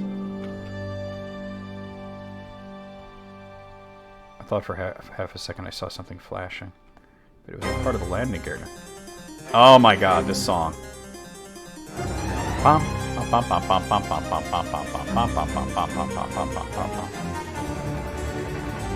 This song is also associated with Hornet. This is honestly the only one that I've seen. But it says I've cleaned 2 antenna. Couldn't be up here. Wait, are these antenna? No, those are vertical stabilizers. It's not these things that look like antenna. Those are static wicks. You just picked Deus Ex. I think we got a... Oh, no, it's 8th. Never mind. Okay, I could do that. For some reason, I thought you were Alice. Which is weird, because you're a much different purple. You're actually violet. Are you guys seeing it? Because I am not. It'll be like pulsing white light. Ba ba ba ba ba ba ba ba ba. Wait, I see one. How could I miss that? It's like right there. It's a small, tiny thing. Okay, Armored Core 2, another... You might have to remind me, but we'll do that. Okay, one of the fuselage... Okay, 4 fuselage wirings. Yeah, it sounds like me, alright. Wait a minute. Honestly, sometimes I just glance... I don't look at the name fully, I just glance at what color it is. Which can throw me off when people change colors often. Which usually means they just don't... They never set a color.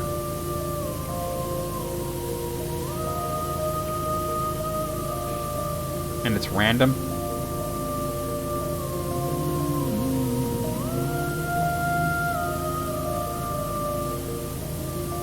I don't see any dirt anywhere on this. Oh wait, I see some right over here.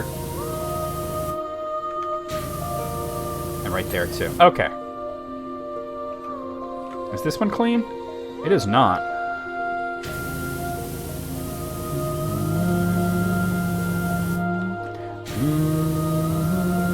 There we go.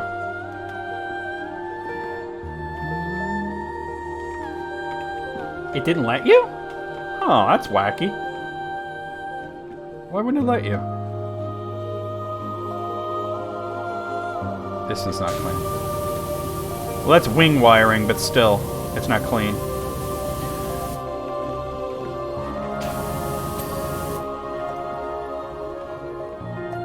That's clean. Where else is there wiring on the fuselage? Is this wiring? That one's clean, though. This one's not clean.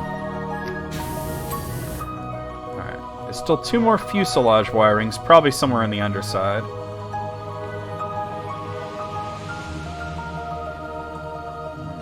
There. 1 more fuselage wiring.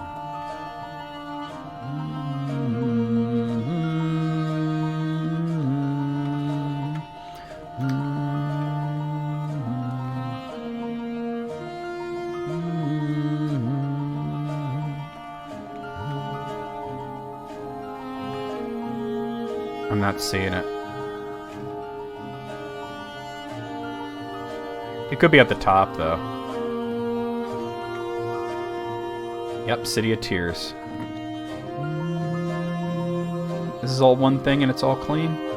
Wait, there it is. That's the one. Alright, whatever a tail scoop is, I assume it has something to do with the tail. There's 1 tail scoop that's not cleaned. Scoop.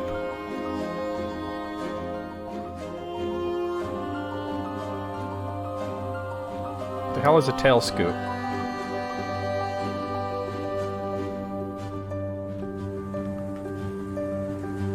Lately, they be calling me Scoop Life.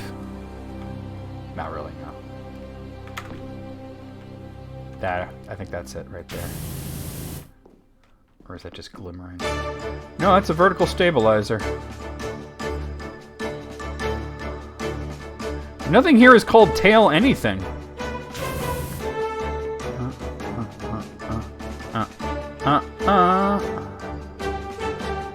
Let me see if I can find these wheels that are not clean.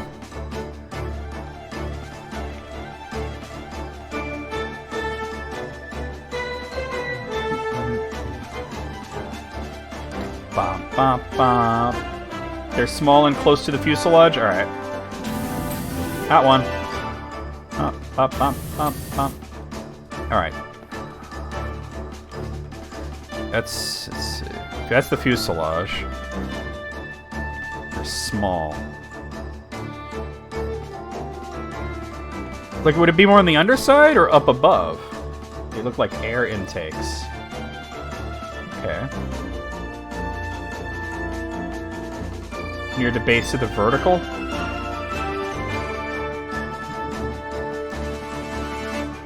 Something like that? Oh. That's a tail scoop. That means it's probably on the other side. Yep.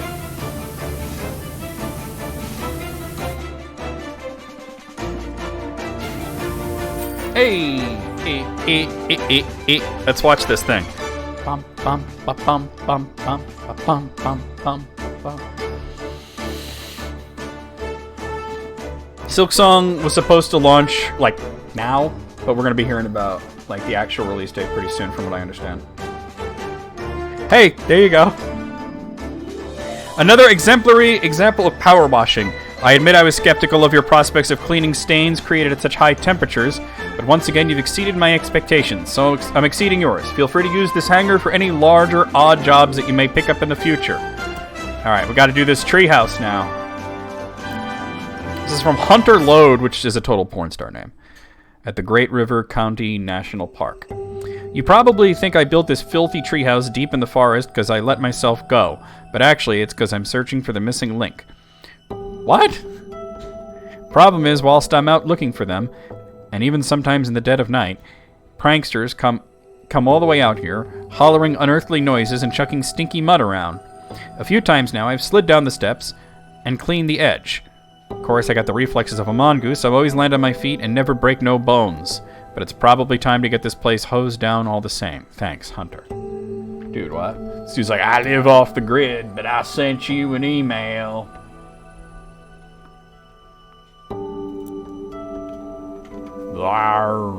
Okay. Interesting. We got scaffolding and... Alright.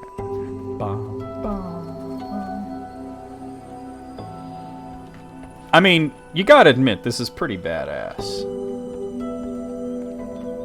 This is pretty cool. And there's an actual house up here.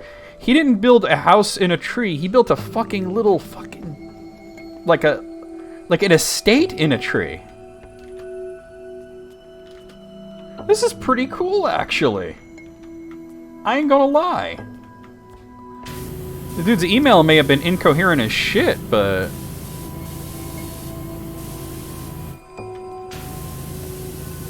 I gotta say, this is cool as shit. This is the butt plug for when the beef squatch comes by, right? Wow. The tree village in Mist was probably built by more than, like, one dude, right? Oh, yeah. Felix had that, like, bungalow in the trees.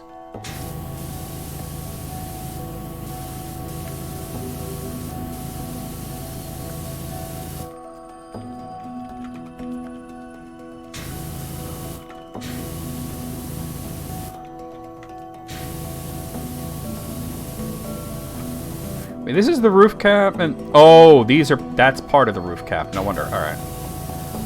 I'm like, wait a minute. Wait just a damn second.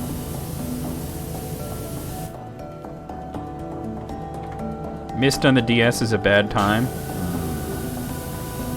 You'd think that Mist on the DS would work, but I guess not. I didn't know there was a DS version. I've never actually played Mist. I've seen playthroughs of it, but I've never, like, played it for myself. Probably because I don't fucks with adventure games that much, really. Oh, it's the resolution. Damn.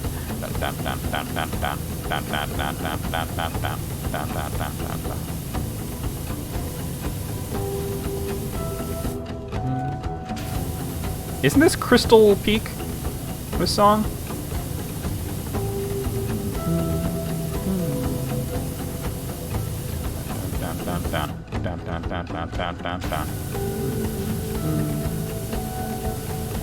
Bungalow bunghole.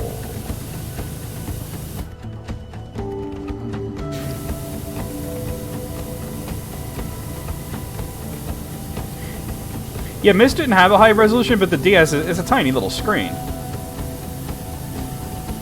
It is Crystal Peak? I thought so.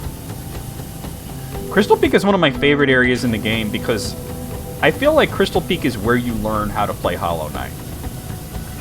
Like, up until then, you're playing Metroidvania, right? You're playing a Metroidvania game. But where you learn how to actually play Hollow Knight, I feel that's the area.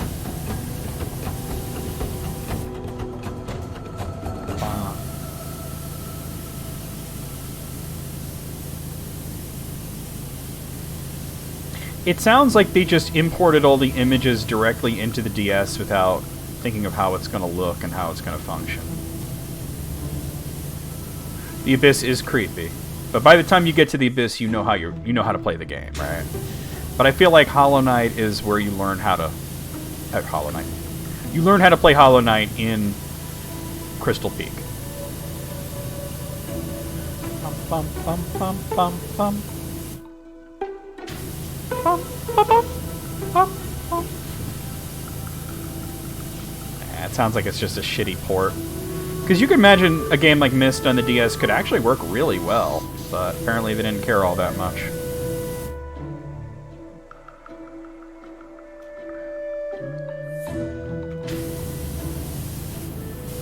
Because that could work. But they just they didn't do it. They didn't do it right. You know what was really fun? That had a DS version was Populous. Populous DS was dope. It was okay. So I generally don't just like go to a video game store and just like buy a video game that I've never heard of or didn't know about, you know, sight unseen without knowing something about it. And it's because of, you know, the Lord of the Rings and SNES. That game sucked, right? I bought it because I liked Lord of the Rings, and it was just not a good game. So I learned my lesson. But then I did it again years later when I saw Populous DS. You know, you'd think that, Eighth, but, like, think about this. Like, Sonic the Hedgehog was a Sega Genesis game from what, like 91, right? You'd think that porting that to Game Boy Advance in the 2000s would be the easiest shit. Especially as there had been multiple original Sonic games on the Game Boy Advance at that point. And they butchered the port so badly, it was the first game that EGM ever gave a 0 to. No, second game, rather. Mortal Kombat Advance got a 0. You don't want to play it, unless you just want to experience how shit it is. Like, honestly, it's shockingly bad, and you think, why can't the Game Boy Advance do this? And it's just because it was just a bad port. The people who made it just didn't try very hard. Like, it's not just drag and drop. You have to put effort into your ports. Oh god, the sound. When I was working at Progressive Health, there was this one patient that bought one of those, like, plug-and-play Genesis consoles. And he was telling me, I bought this Sega, but I don't know how to hook it up. And I was like, I could probably help you with that, you know. So I get it hooked up to his TV and get it kind of working. But, like, I gotta tell you, this thing was such a piece of shit. Like, it wasn't the Genesis Mini. It was, like, one of those, like, really janky ones from previous, right? And it's like, first of all, the controllers were wireless, but they would only work if they were pointing directly at the receiver. And then the sound, oh my god, like you bring up like Sonic the Hedgehog, and it was completely off-key. Instead of like dun, dun, dun, dun, dun, dun, dun, dun, it was like dur, dur, dur, dur. It was all slowed down and off-key. Weird shit. I brought up Mortal Kombat, and there was like a good 7 frames or so of input lag. I'm like, well, I hope you have fun with this thing, because I think it's a piece of shit. I think it might have been at Games. Yeah. I mean, you know, the dude got it for like $20, so had like a lot of games on it, but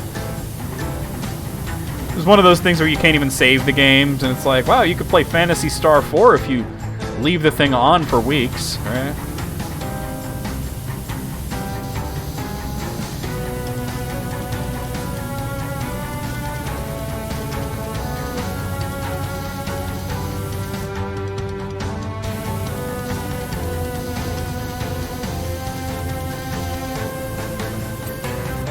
Hey now. Hey now.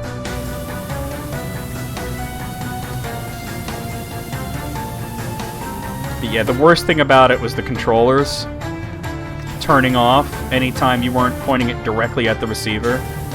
And second to that was how bad the sound was, and then after that the input lag was atrocious. It's like the modern equivalent of some scam like Action 52, you know? But at least Action 52 was like a real ripoff. The damn thing cost $200. This thing was cheap, so you don't care that much that you got ripped off. It reminds me of a Mitch Hedberg joke, where he says he bought an... Oh, I love this song. He bought an expensive pen because he always loses pens and he got sick of not caring.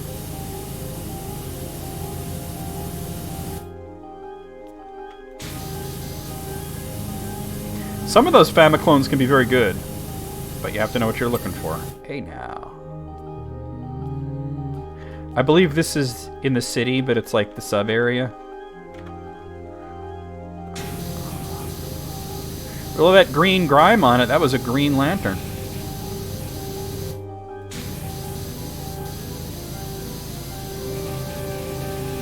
See if I can get the rest of this lantern cleaned up.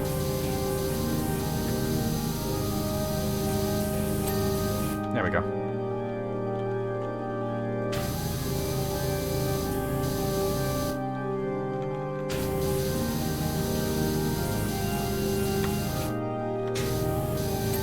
Why am I crouching? Well, I guess I should be crouching, but...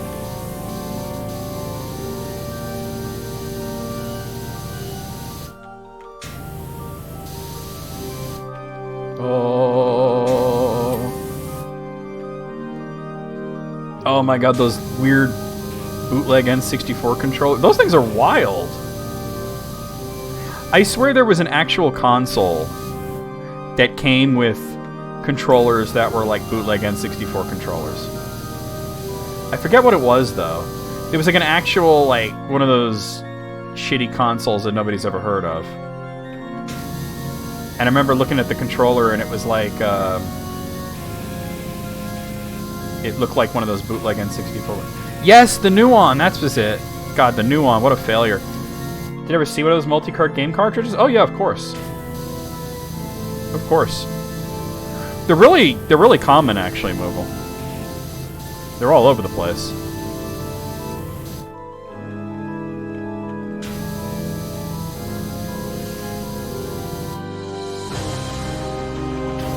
Yeah, if you went to flea markets, you could... It'd be like, this has 5,000 games on it. In reality, it had like 50 games on it, repeated 10 times or so, you know? You're like, wait a minute, that's 500. I know, they can't do math either.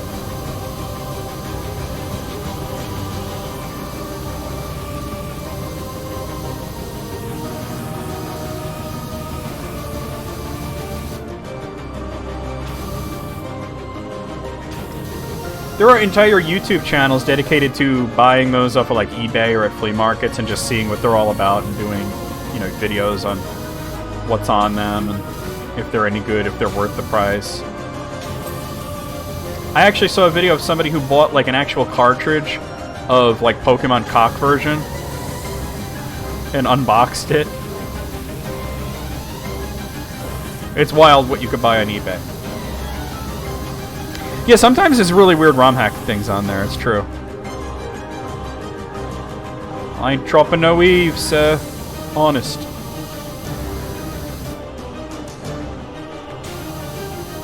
He dropped no eaves.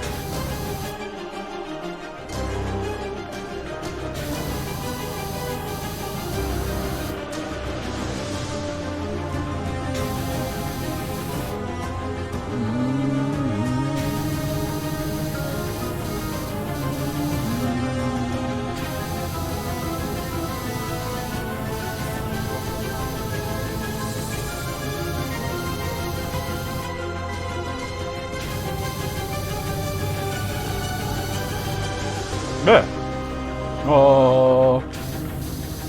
This is when you're fighting the Soul guy. Soul Master, whatever the hell he's called.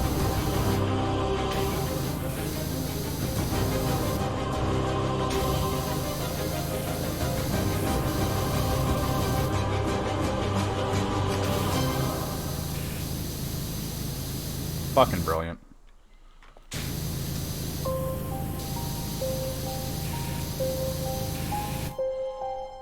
Oh my god, card fight. I actually used to play that back in the day. It was like the original Smash Brothers. It was made by fans, and it sucked. It ran like shit. It was like this weird fighting game for Famicom that some asshole made. That you could be like Mario, Luigi, Peach, Toad, Yoshi. Maybe a few others. I don't really remember the whole roster.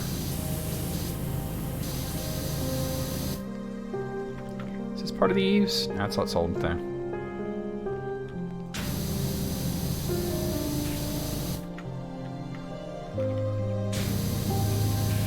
In Soviet Russia, bootlegs you. Ah.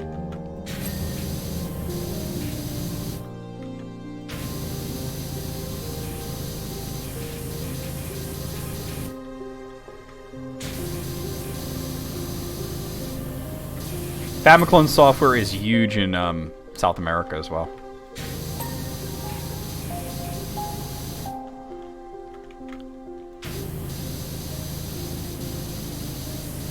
This treehouse is way cooler than I thought it was going to be.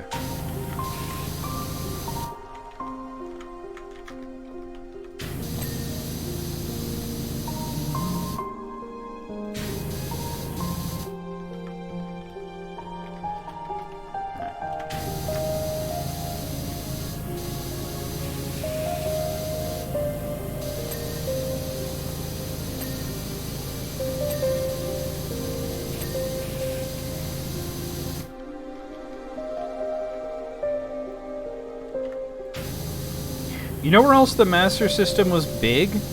Australia.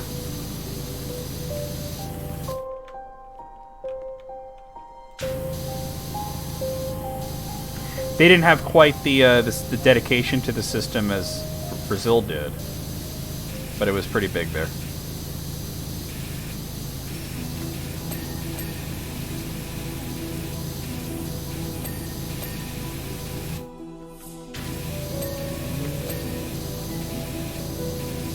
God, I can't wait till we get to hear the song for the White Palace.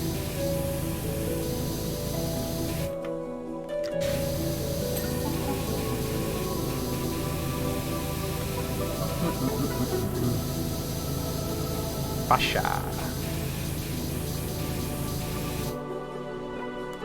In Europe, it did fine, the Master System.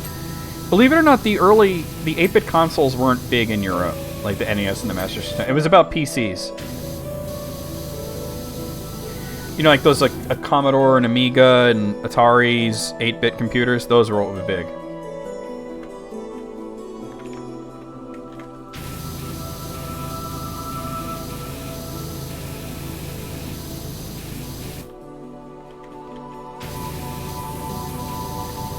But the Australia thing I knew because I knew a girl from Australia that told me, like, where she's from, it would, you know, it was considered weird if you had an NES. Like, everybody had Master System. Yeah, that was what was going on in Europe. That's why the video game Crash didn't really affect Europe, because they really didn't fuck with consoles.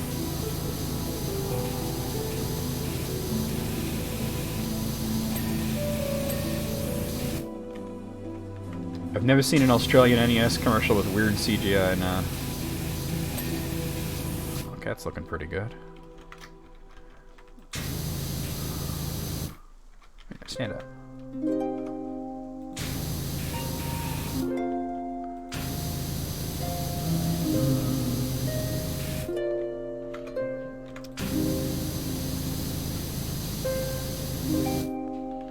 Oh, you know what I went back and clipped yesterday? That when I was playing this game and y'all sent me that intro to that Anaconda, Amanda, whatever the hell it was called, I went and clipped that. It was a pretty good reaction, I thought.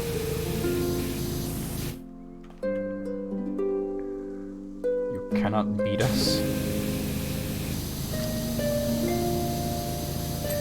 Beat your meat. Beat your meat.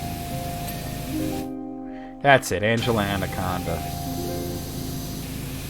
I gotta admit, that was a pretty terrible looking intro, and I can't imagine the show's any better. Probably worse. It was like immediately I was like, oh, I hate this. I really hate it a lot. Yeah, you were the one that brought it up, Moogle. You had like some opinions on that. Is window frame still not clean? Oh, there I see. Like, my name is Angela. Like, shut up, kid. They thought people wanted to watch that shit. Was that from the 90s? I thought it was Adult Swim. Is Adult Swim that old? It can't be.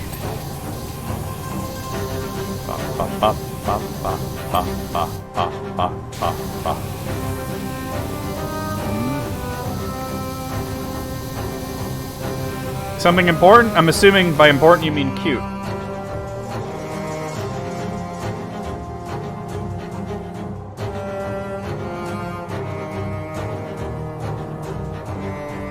I know it's a show for children, but oh, the mop. Adorable. Extreme importance.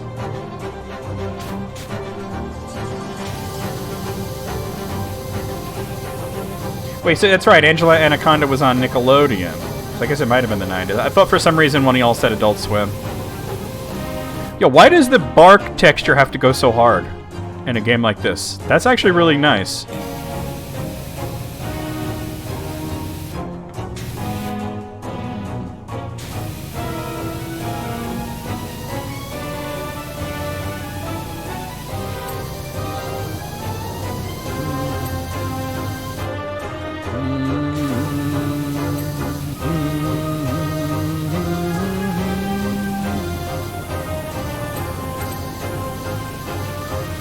I would say the bark has bite.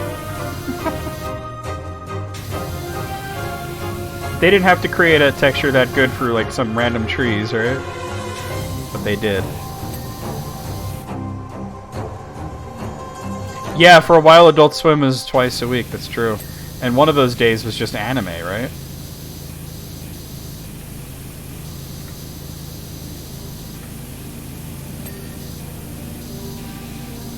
Oh, here it is. The White Palace.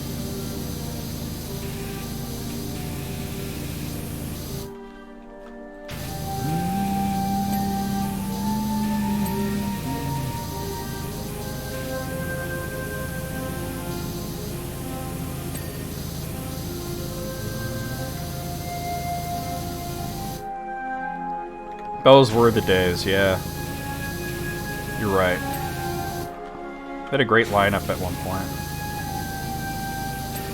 Not 3 episodes of Assy McGee in a row.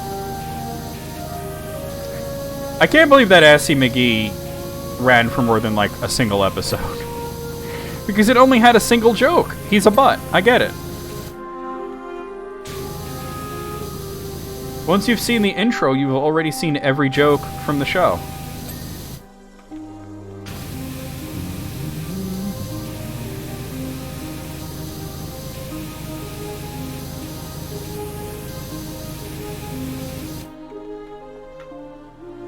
Yeah.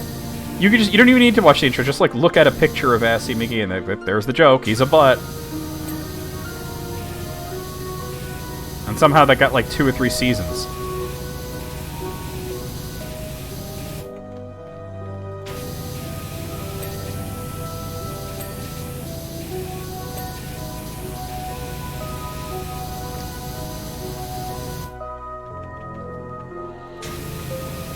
Yeah, but you know what? There were plenty of examples of stoner comedy on Adult Swim that didn't suck ass.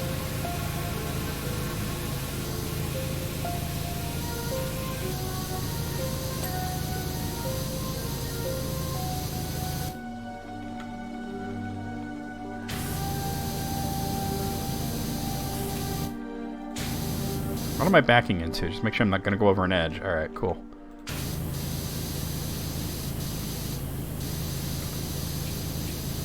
That's like, I don't know, somebody had pictures to somebody else's cock that show got greenlit and then renewed. Yeah, Aqua Teen, I mean, okay, there have been here and there a few episodes that are really cringe, right? But it's pretty brilliant.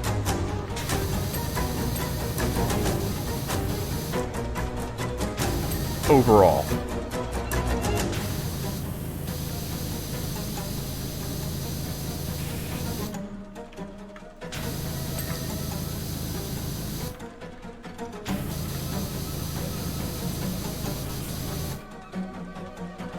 Xavier Renegade Angel was insane. Like, you can't even call that stoner comedy. That's for people who, like, they don't smoke weed. They inject angel dust into their nutsack.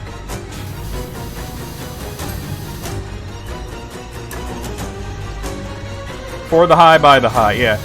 Shows like Assy McGee is like, I bet stone people would like this, and that person never did a drug in their life.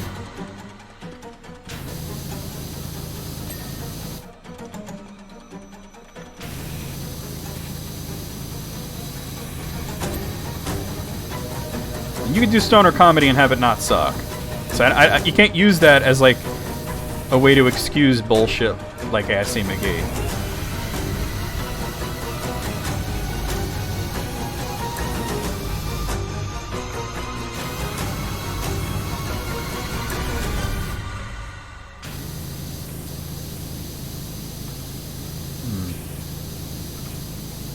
Ah. The Bragg Show was good. It was dumb as hell, but it was good.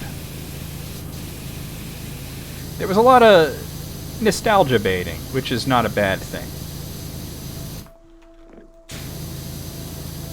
Of course, because I'm a big fan of Mystery Science Theater 3000, I can't hear or see the Bragg Show without thinking, it's the Bragg Show, starring me, I'm Bragg, it's the Bragg Show, and I've got lots of great guests. This wall is almost completely clean. Na na na na na na. Oh, yeah. If I was to associate a drug with Metalocalypse, it's cocaine. Right? Let's be real.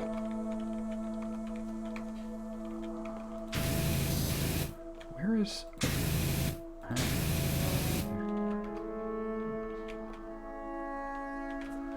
This wall is, like, almost clean. Hey, there we go. Okay. Perfect hair forever. I remember it being advertised, but I never actually, like, watched it.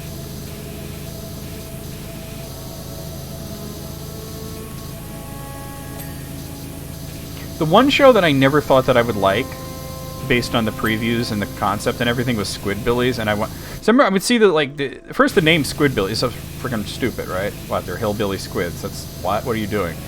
And then I would see the ads, and I'd think, this has got to be the dumbest show ever. I wound up watching a few episodes, and I was like, this is brilliant. This is great. I don't know why I thought otherwise. Never thought I would like it. Wound up loving it.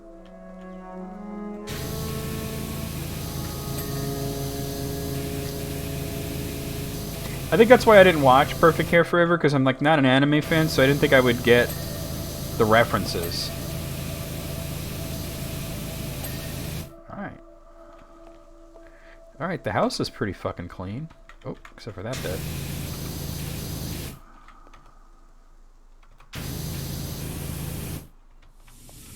A brilliant show disguised as a stupid show like Beavis and Butt. Yeah, that's correct. You nailed it. You fucking nailed it. Alright, fences are always, a whole ass... What would I need this for? Move this over here.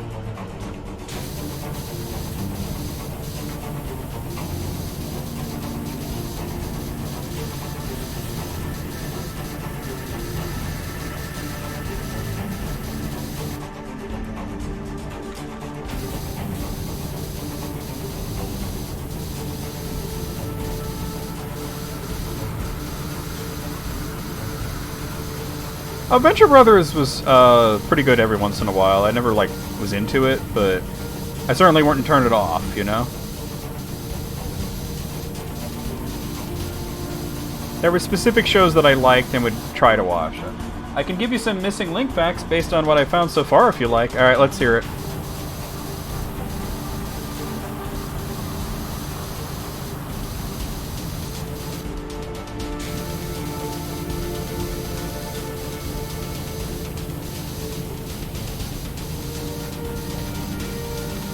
The whole concept of missing link is very dumb, by the way. It's based on an extremely childish understanding of evolution. You know what? Well, I'll wait till I'm all the way around before I do that.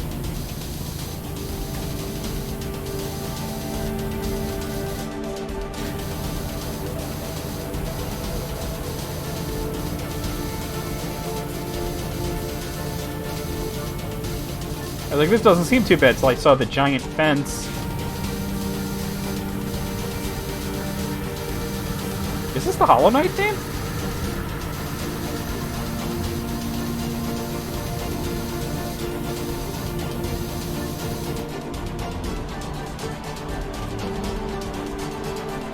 Every fossil is transitional, because every form is transitional.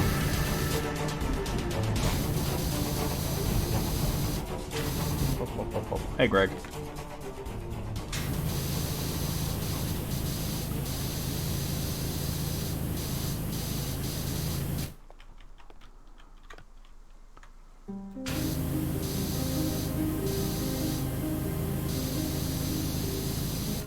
You know what?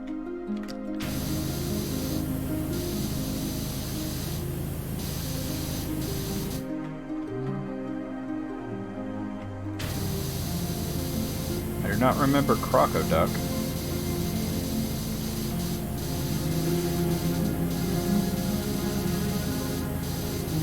Was that one of their fake fossil things?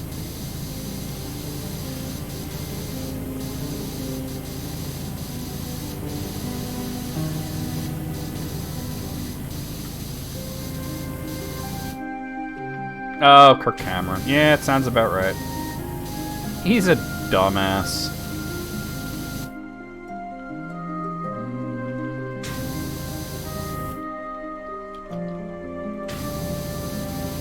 Platypuses are insane. From Not even just from an evolutionary standpoint, just from a standpoint of what the fuck. Actually, this is the White Palace, isn't it? Yeah, this is the White Palace.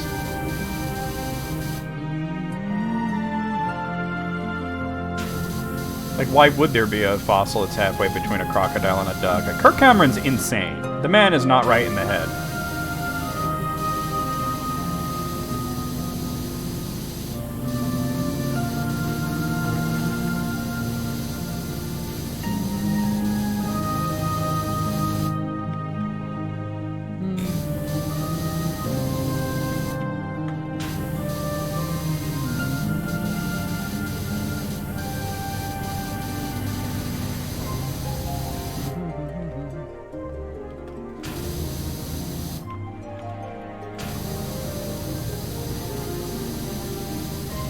I bet him and Kent Hovind, like, sit there and giggle as they come up with this shit. Is Kent Hovind still in prison, or is he out?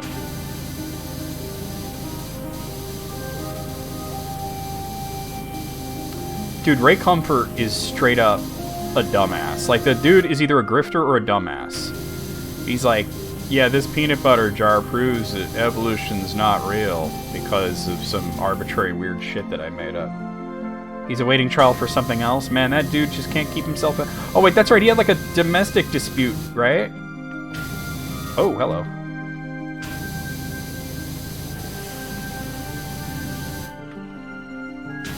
But he's out for the tax evasion, right?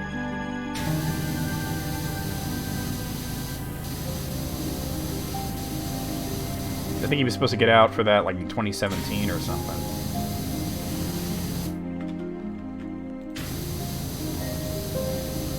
I remember seeing him on the Ali G show, and Ali G was accusing him of taking a dump in the toilet without flushing.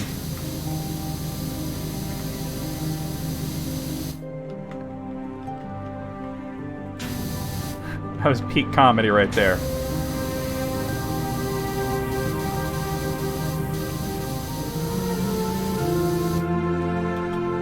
Dude, it's nice to get like a little fucking picnic area. Dude, this treehouse rules. I thought it was gonna be whack, but it is just anything but whack. This is a tree estate. Ironically, you had to kill many trees to make it, but you know, it'd be like that.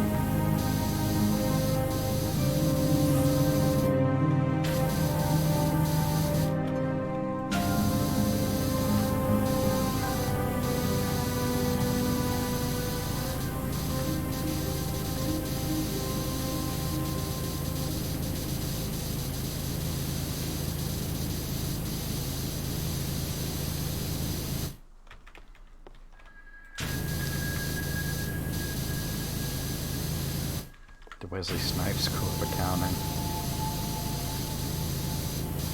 In the case of Ken Hovind, it was because he was trying to say that Dinosaur Adventureland was a museum and not a theme park. When it was clearly a fucking theme park.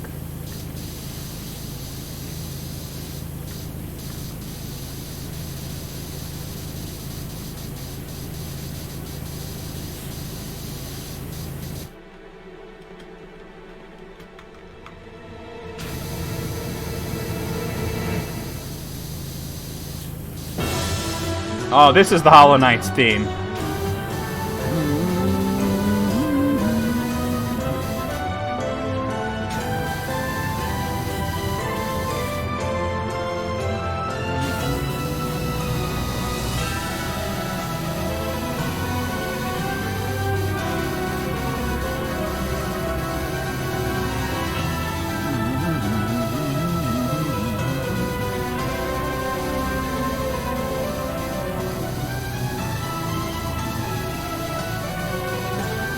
I remember the first time I fought this dude when I was doing the YouTube playthrough, and I was like, I can't beat the end already, can I? And I was, but I didn't know like all the things you had to do to continue past that point and get like the true ending and whatnot, you know? Yeah, wait, yeah, right?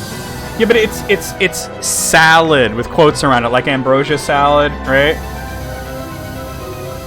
Or ham salad, you know? And it's like, just take anything you want, cube it up, put it in mayo, and call it a salad.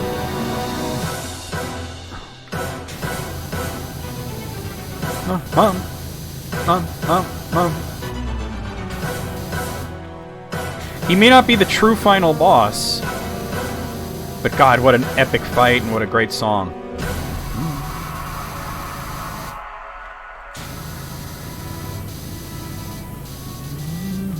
This is when he starts like stabbing himself, trying to get the corruption out.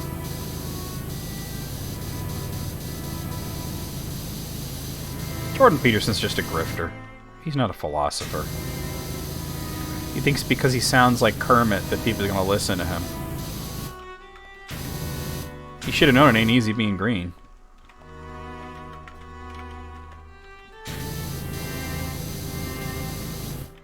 Get good! What a moment, right? What a moment. Hollow Knight's such a fantastic game.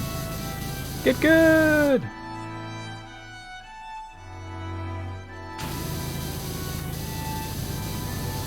What do you mean, who does that sound like?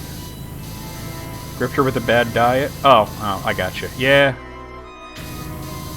Wait, what? I didn't know anything about Jordan Peterson's diet. What would the man be eating? Oh, shit. I'm not done yet, bitches! His health bar appears. Oh, you could squeeze through that. It's so interesting how the song plays, and it's like the battle goes from being epic to sad, you know? He eats exclusively red meat that's undercooked. I mean, look, I like a nice rare steak every now and then myself, but you gotta, like, have a little balance in your life. No wonder he looks malnourished.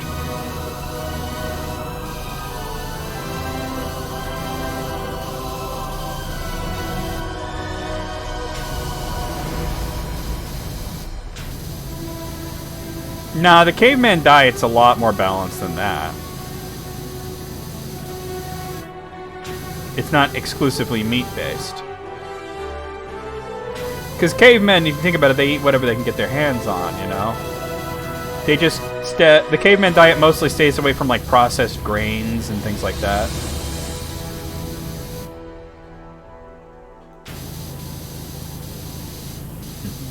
Hey, remember in the first game when God's like, this is a reality show, and you're like, nah, you got now. I got a chainsaw waiting for you. I can't believe I finally beat that game without using this chainsaw.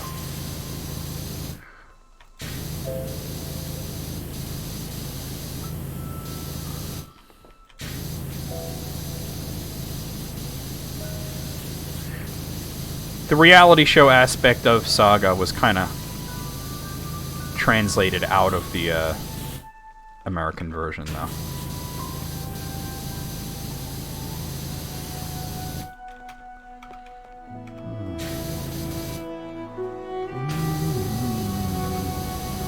This is one of the ending themes, I think. Yeah, I wound up just watching the last boss and ending on YouTube. It was a good game, but I like 1 and 3 both more. And everybody says 2 is the best one. But I think after having played it, I would say that, yeah, 3 is better. You're like, well, 3 doesn't feel like a Saga game, it feels like Final Fantasy. And I'm like, alright, I like Final Fantasy, so that's... Oh, the Radiance! The true final boss.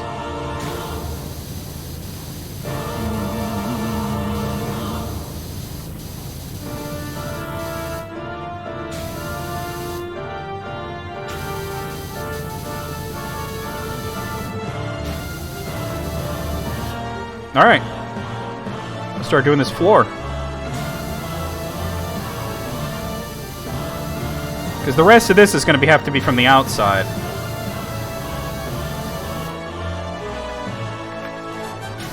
And I thought Apollo was the final boss. I didn't know that there was anything beyond that.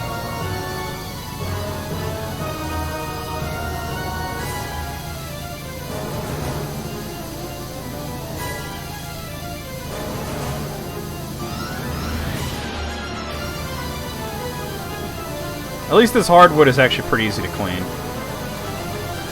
I said hardwood.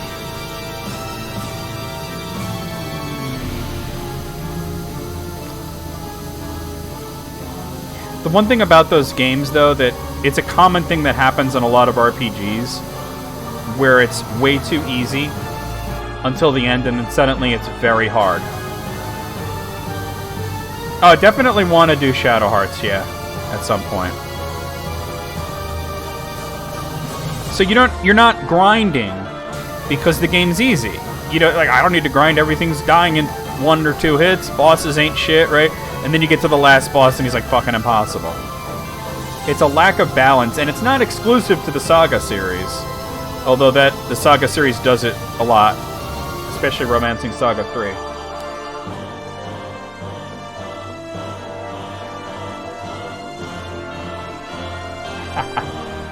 Well, you've played Skyrim, right, Hitomi?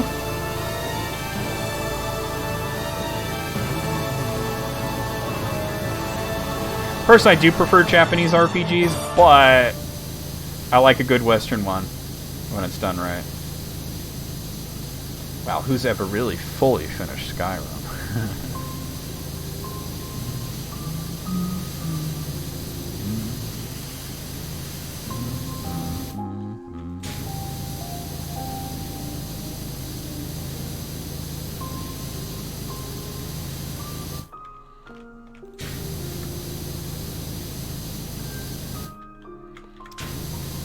I'm gonna have to move that ladder just because it's in my fucking way.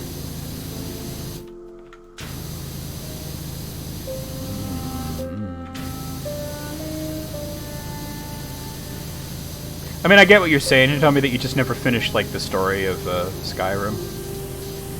It's easy to get distracted by the everything else. Why can't I pick it up? There we go. Just put it over there.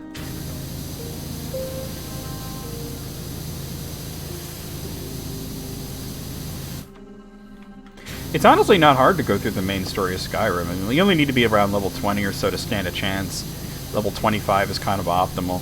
But because of the way I play it, I usually, like, I'm fighting the last boss at level, like, 50, so...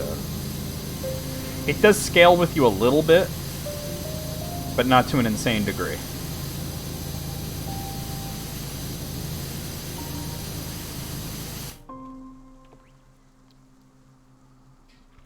Oh my god, yes. It was weird that in Lufia 2, that of all the little, like, Pokemons that you get, the first one that you get, the bitch-ass normal type dude, Fumi, is by far the best one. Like, maybe for gift mode, you know, the Ancient Dungeon, you want the fairy one, the healer. But, generally speaking, for just the regular game, that Fumi dude is the one you want. It's me, Gels. Oblivion scaling was obnoxious. Which is why I decided when I play Oblivion on stream, I'm gonna be like an orc barbarian dude with an axe. Because investing yourself too much in any non-combat skill fucks you over.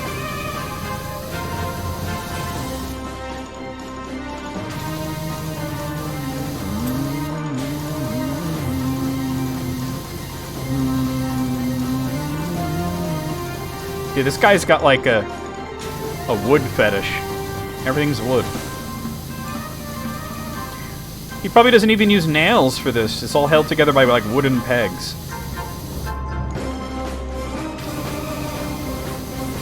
Okay, that's metal, but still.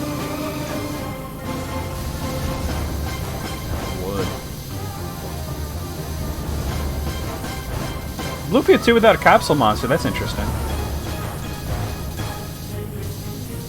Yeah, you gotta play, like, a warrior or barbarian type in Oblivion if you want to have a good time.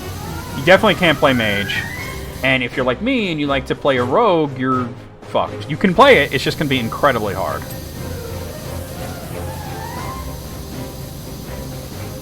And I do mean incredibly hard.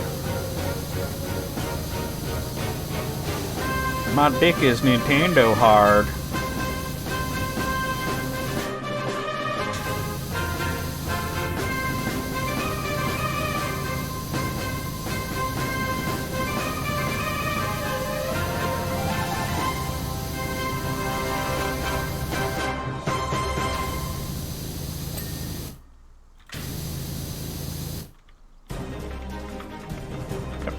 Damn it.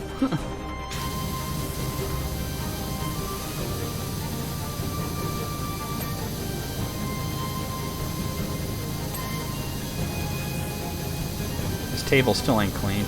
There we go.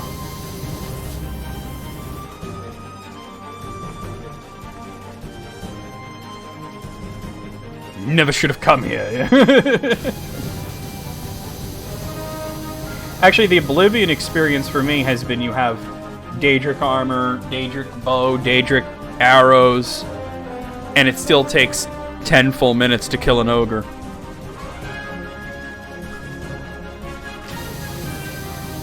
Move this thing.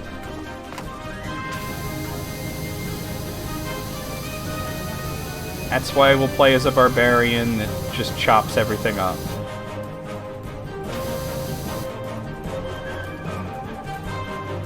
It was definitely an overreaction to magic being overpowered in Morrowind. They were trying to balance it, and they went too far in the other direction. Skyrim did a really good job of balancing combat, stealth, and magic. Stealth was still overpowered, like Morrowind, but it wasn't underpowered and useless like in Oblivion. Skyrim is viable no matter what. I never played a warrior in Skyrim, but there's nothing completely unviable. Alright, sweet. Digging it. Alright, let's go down these steps and...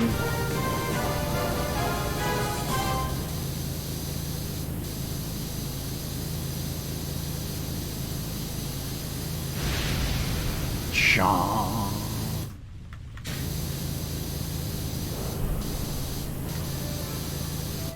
Oh, we're on the DLC. The, what do you call it? Grimm's Troop.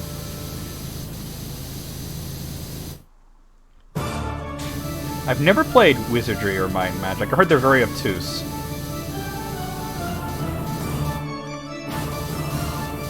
I don't like when Western RPGs get too obtuse.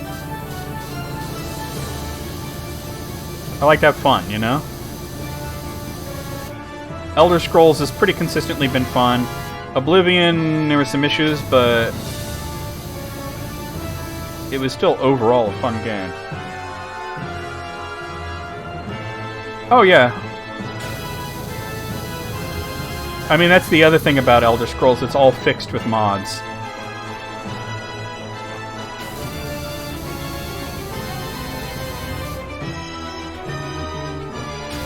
Well, the thing is, though, to be honest with you, Moogle, I don't think Wizardry is meant to be played on a console like that. And the SNES was about the time that they were finding it's very difficult to translate Western RPGs onto console. They had some successes on the NES with some of the Ultima games, but then it got weird.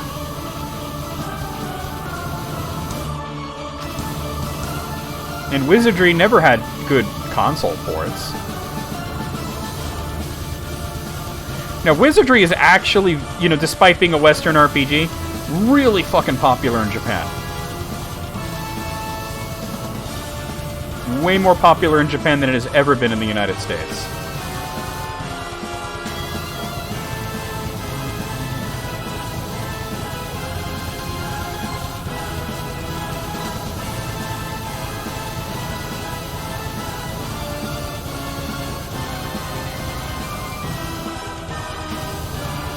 Ultima's popular in Japan as well, but Ultima had some popularity here, whereas Wizardry...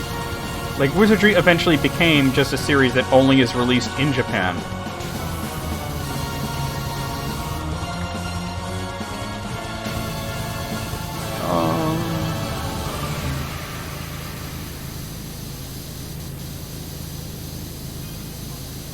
Missing link fact. They're sometimes called Bigfoot because of their one big foot. Kind of like a bear's. The other one's small, like a cat's. I found track evidence of this myself. No? No, you haven't.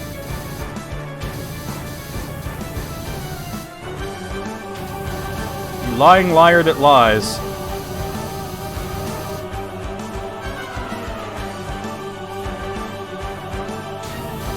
He went nuts? In what way did he go nuts? I never followed him, so... I kind of hate that guy despite never watching his videos because people would always annoy me about him. I do a video on some game and they'd be like, Spoonie did this, and I'm like, who the fuck is Spoonie and why do I care if he did it? And what does that matter?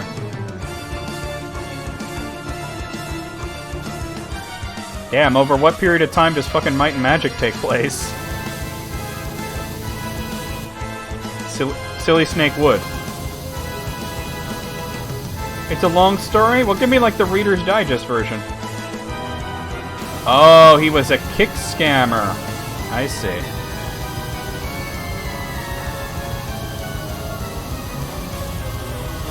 A kick scammer.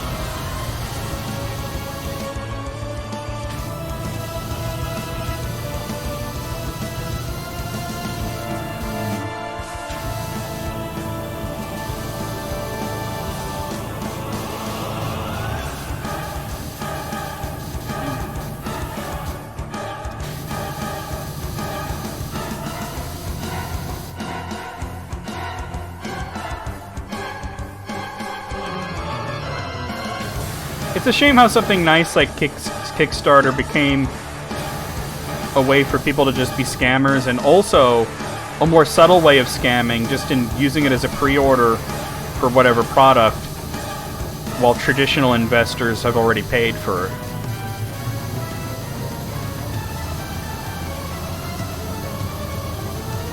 Cough, Square Enix.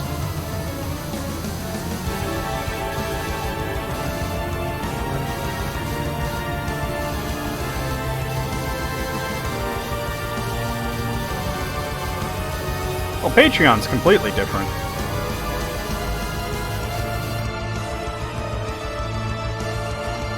Oh, he put a joke goal and people didn't understand that it was a joke? I think it's a little bit on him. It's a little bit on him, and I'll tell you why. Because if you're not clear that it's a joke, if you don't say it's a joke, people are going to take you up on that offer.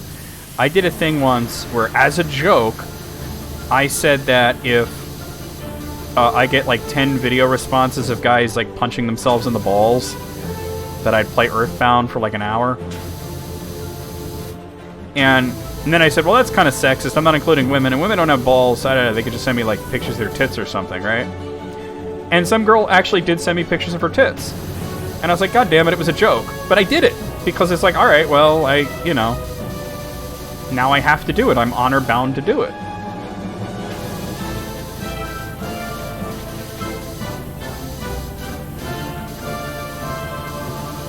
I know, right? Like, Earthbound, It's a shame we have the same taste in video games.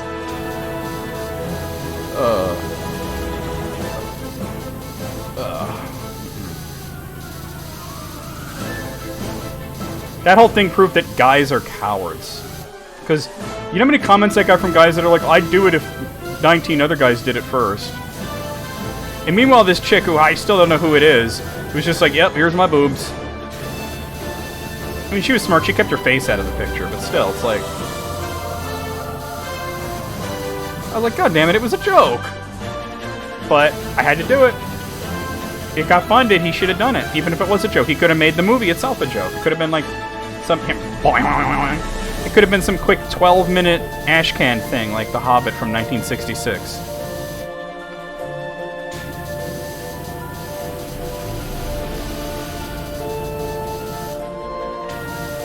Alright, I think I need the longer extension. I'm gonna go with long, but not extra long.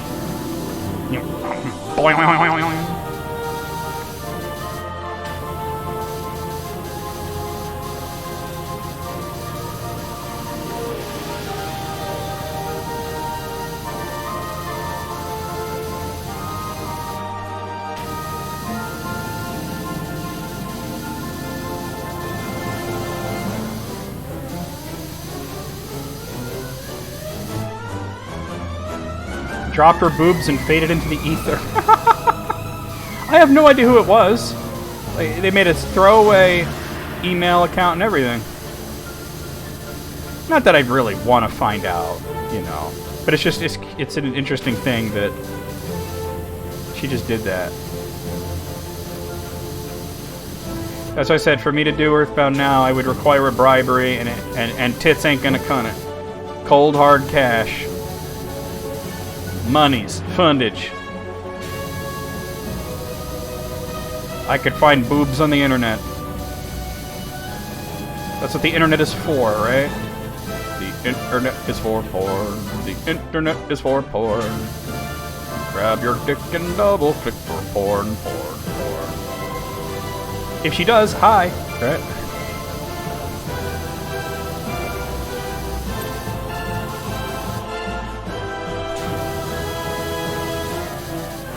Hey, it's a good song. And the lyrics are like really true and stuff.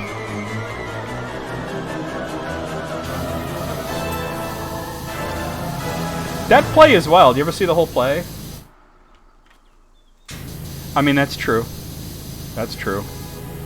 She could have gotten to eat, for all we know, but without, I'm not gonna make any assumptions either way, you know.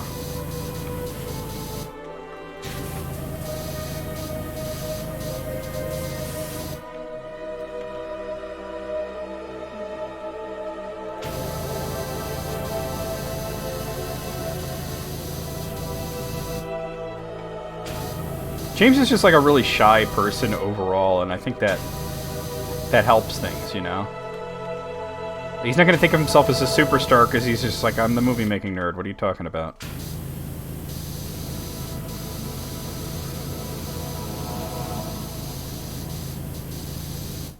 I think we're on Godseeker DLC.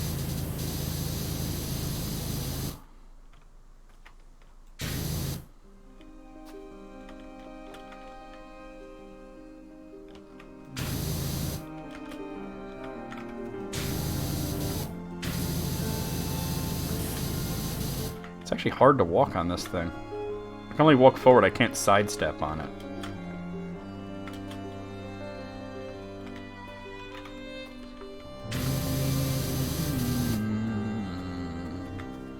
The most brutal porn ever, and you just post a supercut of Mortal Kombat fatalities. Oh,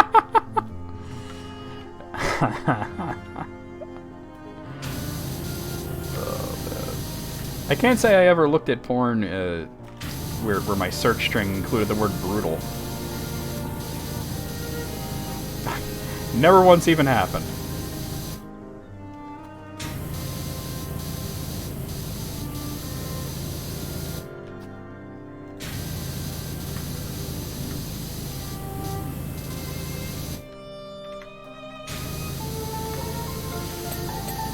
Oh, nice.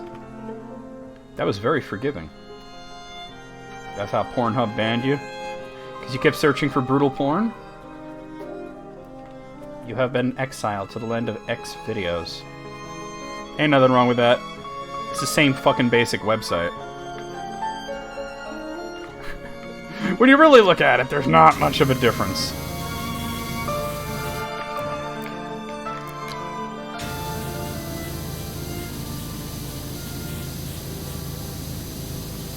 I always wondered why it was called hamster like that. Like, why is it X-hamster?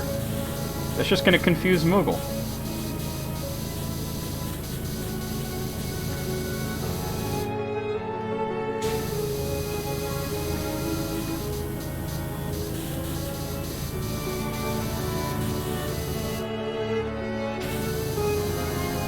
It was like 0 out of 10, no hamsters.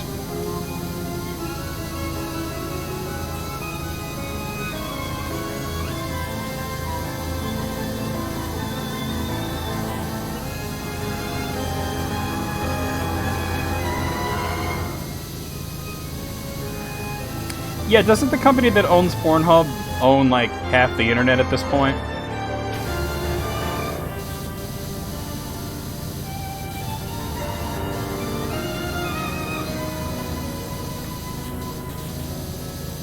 How about the fact that the Pornhub company used a bunch of their money to go out there fixing potholes and improving the community in areas that they operate in? And they're just like, yep, we're out there filling holes. It's like, god damn you clever sons of bitches.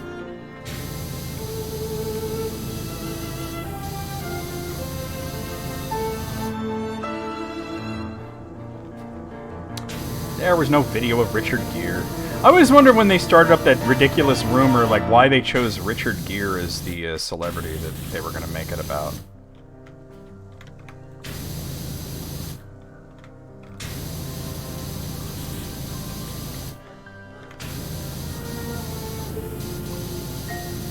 The only thing that's annoying me about this level is these a lot of fence, and fences are always a pain. We're almost halfway through it, though.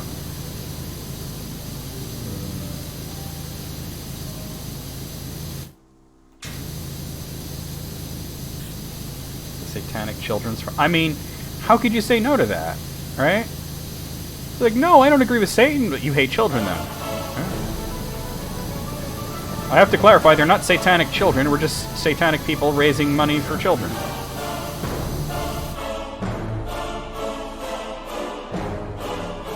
There's nothing wrong with it. Yeah, I agree with you, Ace. There's nothing wrong with it. I just find it wild that the company is out there doing good deeds like that. And they're not charging anything. They're just like out there filling potholes, and they just have like a, you know, the trucks have the Pornhub logo on it, right? And they're, of course, they're being cheeky about it, like we're filling holes.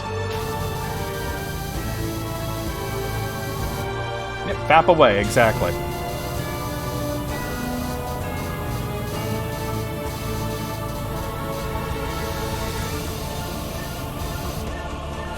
Just don't have a fap attack. Oh, yeah. Of course. Thank you for reminding me, Moogle. I have been reminded to not.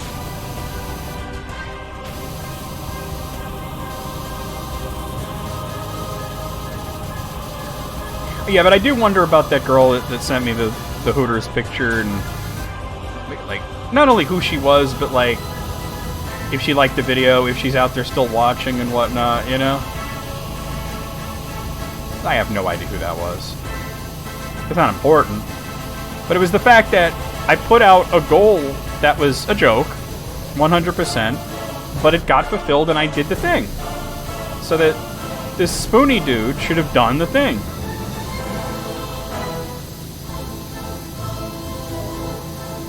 He could have made a short film.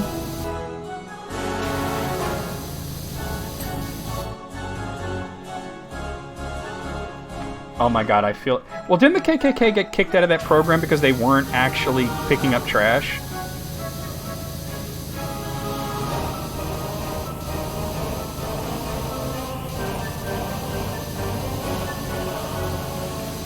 That's a nice table. I think you could tell I'm over 40. I'm sitting here saying it's a nice table. What is the research? Oh, it's a research table. I guess you could do research on a table. This is where he researches Bigfoot, I guess? The real question is a group of Bigfoot, is it Bigfoots or is it Big Feet? Round feet.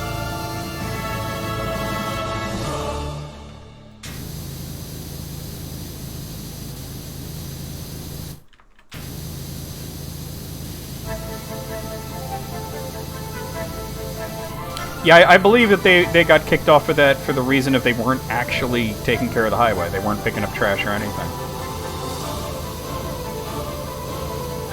You know what it is? They just really wanted to adopt the highway so that somebody would tell them that they can't, right? And so that they could sue for discrimination, which is very ironic. Because professional courtesy, that makes sense. Oh.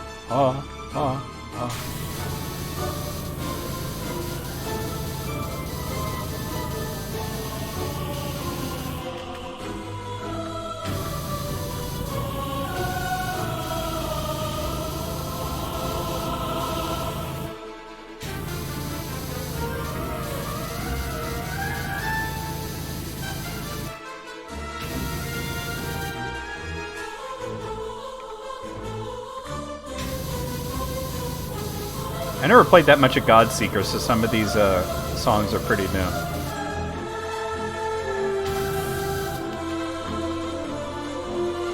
The hell is that? Oh, that's part of it? Man, I would have missed the shit out of that. That lantern's part of it. You know, they just wanted to be told, no, you can't, and then be like, well, you're discriminating against us, which is fairly fucking rich, but... There was a lawsuit and everything, see? That's what their goal was. They wanted a lawsuit.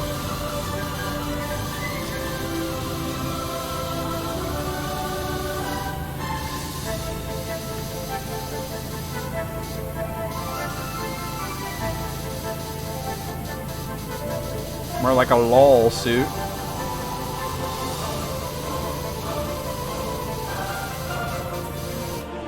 They want, yeah. See, that was the goal.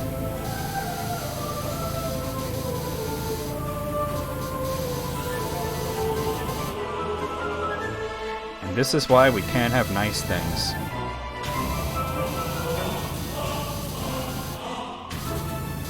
Wood.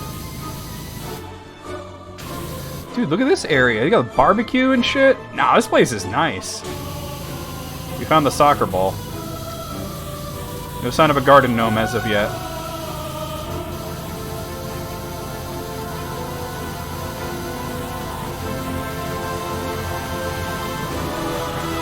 Yeah, nice, Wade. These sheets smell funny. These are my special monkey sheets. Ah, get it off me! Oh boy. That's where Big Daddy Butthead spanks his monkey.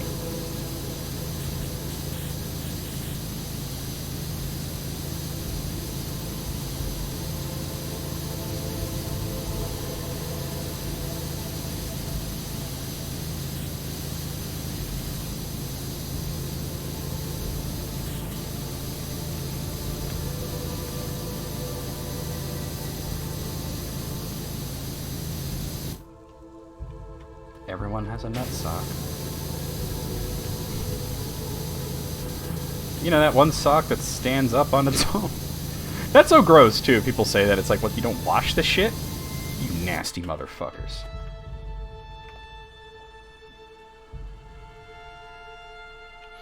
I remember that, seeing that on the news, that they changed it to the Rosa Parks Highway. Can't do shit about that, right? Let's see, pick up some trash there. Ah, middle deck railing's clean. Very nice.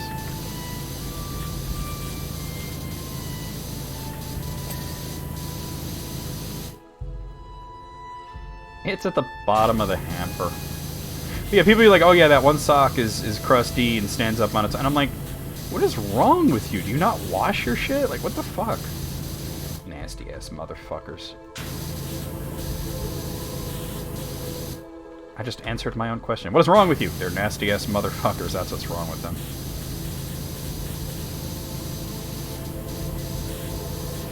But, like, I just remember when I found out about, like, those dudes that don't, like, wipe. And I'm like, how? Right? And then they start like, well, the reason is... I don't care about the reason. How? How are you gonna be that nasty?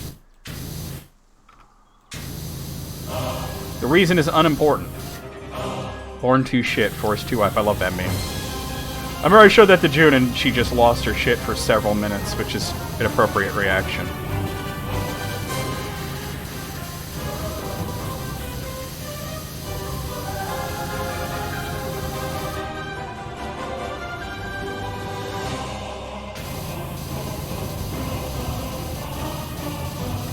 Reminds me of that Peter Criss song.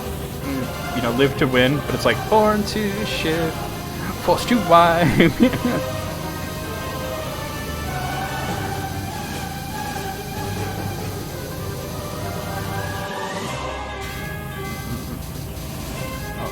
Oh.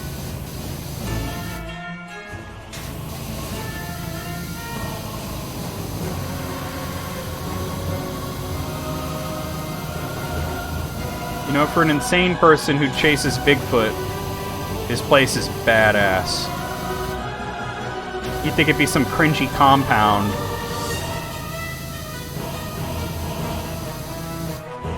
I don't know how it got this fucking dirty, but, you know. Also, I'm just looking at the back, like, we are really in the middle of nowhere. Like, look at this. There's not even this many trees around my place.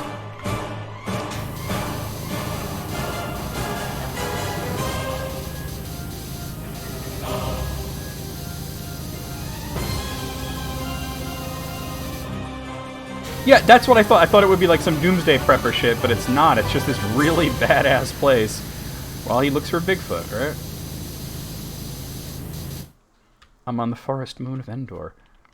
You know what the craziest thing about the forest moon of Endor in Star Wars is that the planet is called Endor, and the moon is also called Endor. Because Lucas only came up with one name. Also, let's see if anybody knows. Where did George Lucas steal the name Endor from?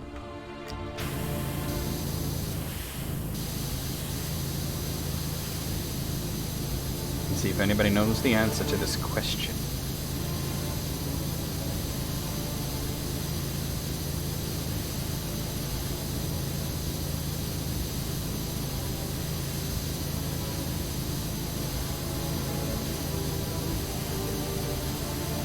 No clue? Alice, do you know? Google?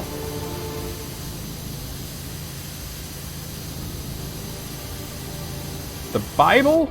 Good answer, but no. Alright, I will tell you guys. He stole it from J.R.R. Tolkien. Endor is the Quenya name for Middle-earth.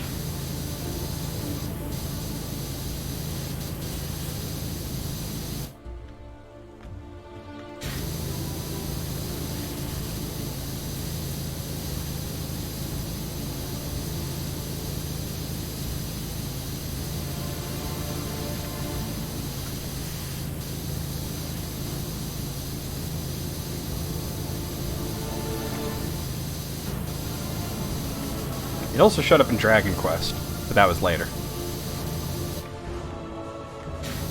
Dragon Quest 3.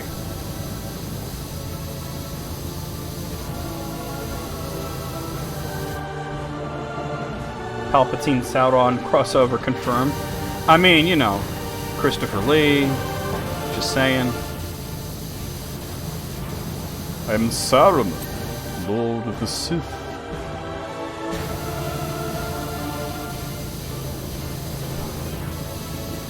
Missing link fact. They deposit their scat in bundles much like a wild hog, with which they apparently share an identical diet. So in other words, you found some wild hog shit and assumed it was Bigfoot shit. Gotcha. Scat. Remember when Beavis and Butthead were watching the Scat Man video, you know? Yeah, he sure was Dooku. That's why I said that. And Butthead's like, there should be a name for music like this. Like, there already is a name for it, Beavis. It's crap. And it sounds like he's just making fun of the song, but it's actually a clever joke because scat means crap, and it is scat, and, you know. Very clever, right?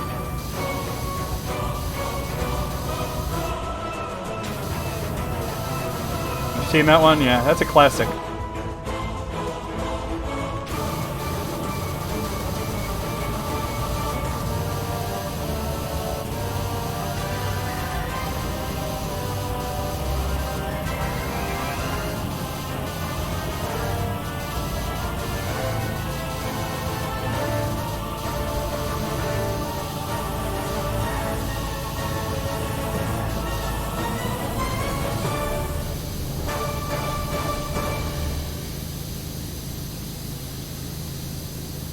Well, it's not Tantooine, it's Tatooine. But once again, the answer is that Lucas is bad at names. I mean, the dude was once going on about Darth Icky. You know what I'm saying? He had a drug dealer named Elon Sleaze Bagano. He's really bad at names. In the Rogue Squadron, there was a fat dude whose name was fucking Porkins.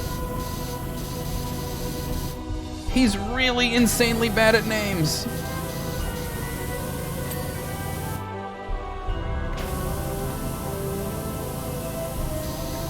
Fucking propane. You out here cooking on this Hank Hill shit. You've got all this wood, you couldn't get a smoker. Just saying.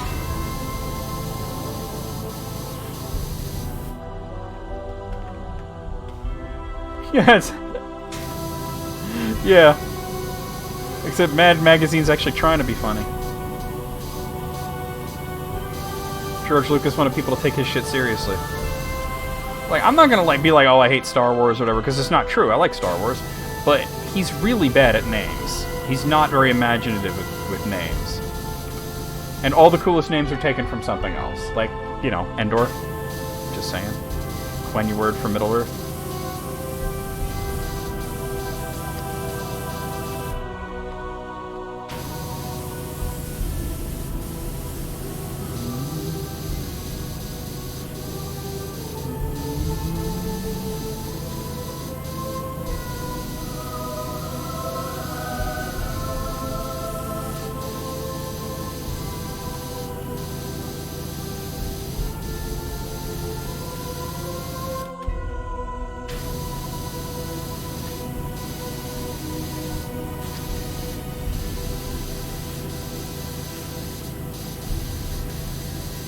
Very Castlevania Symphony of the Night style song, huh?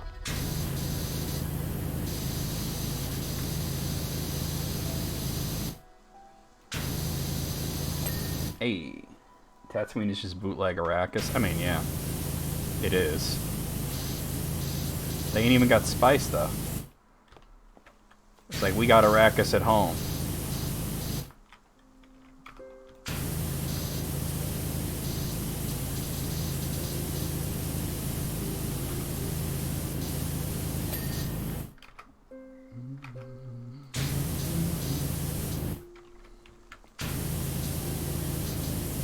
Homer's BBBQ. The extra B is for BYOBB. B. What's that extra B for? That's a typo.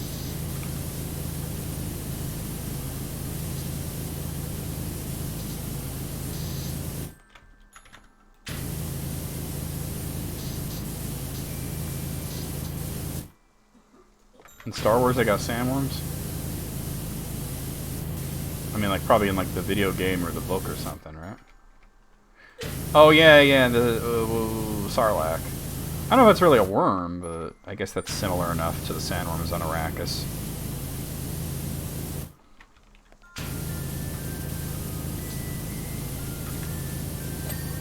Nice. Nice.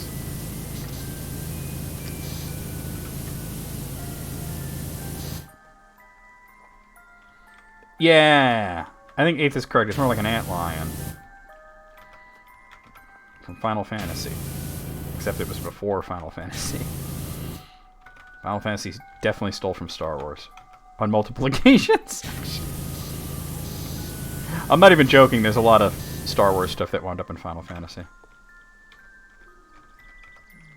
Ah, I see.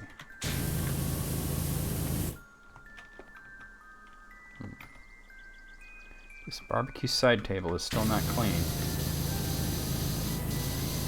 I mean, it's clean-ish, but I ain't get paid to make things clean-ish.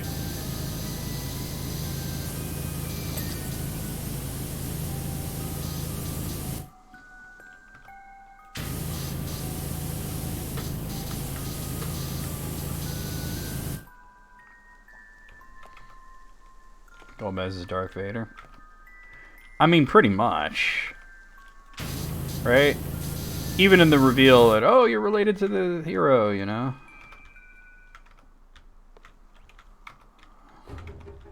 The only difference is Golbez didn't die.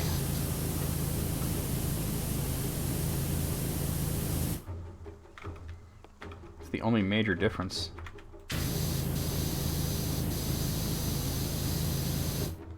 Alright, let's see. Ah! Got all this Fremunda cheese.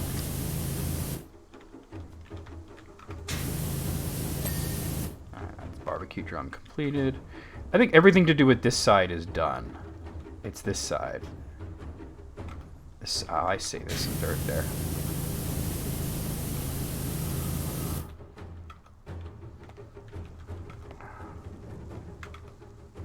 Right, some right there too. Ooh, and down here.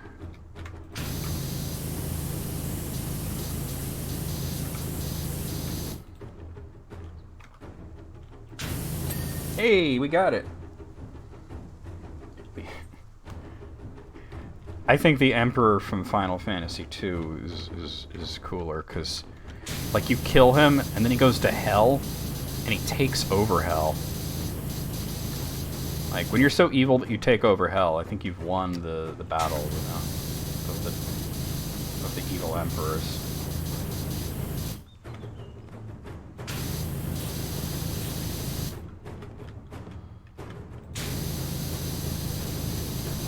And you have to go to Hell and kill Hell, like it's Doom or something, you know?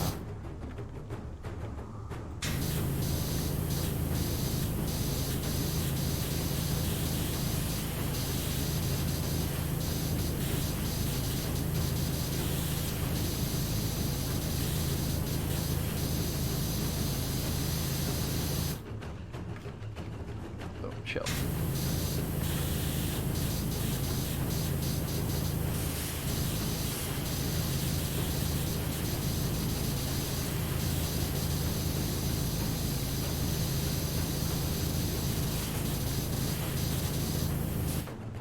Alright.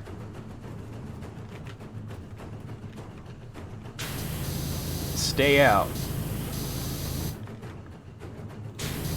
Keep away. Oh, what's this one say? Warning. Private property. No visitors. Except the PowerWash guy won't let that happen.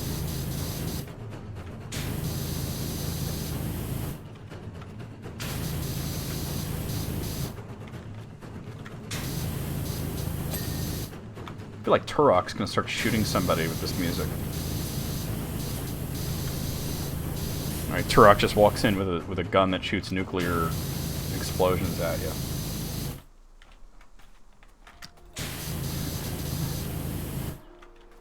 Either that, it's those monks from the temple, right?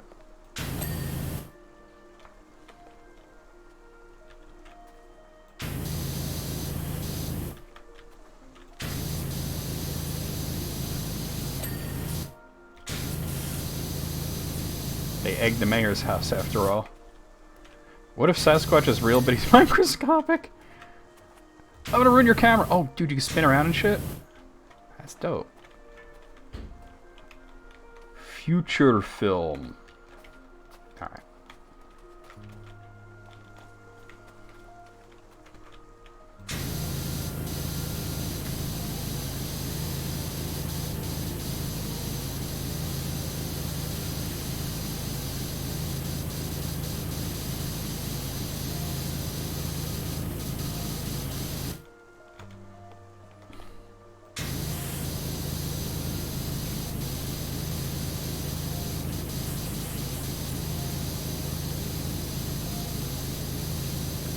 Future film. You will, in the future, you will film Beef Squatch.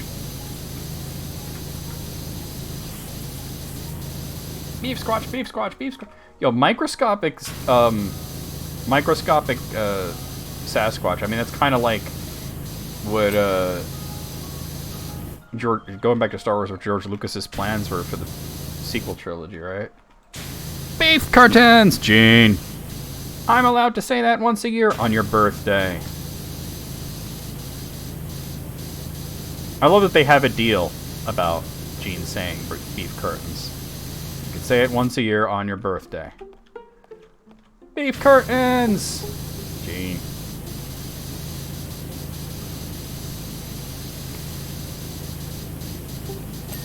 Hey, alright. Rock and roll, baby.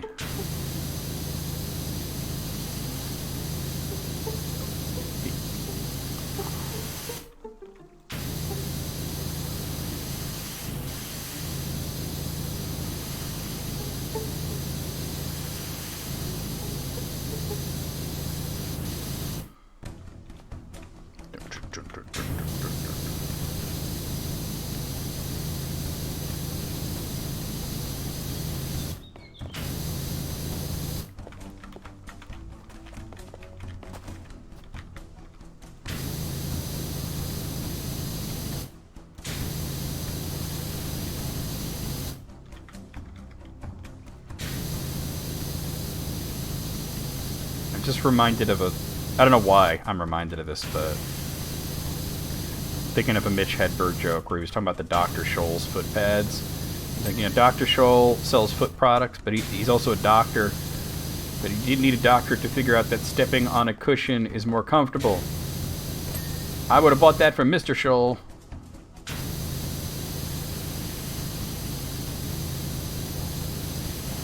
But then again, he also had, like, a joke about Mr. Pibb not having a degree. So, you know.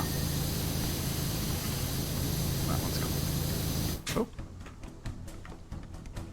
My favorite Bob and Louise moment? Oh, that's tough. There's so many good ones. I would have to see the payoff of her learning how to ride a bike. Alright, what was the game? Armored Core something or other, 8th? You let me know which one. I mean, it'll probably be on into the next time as well, but...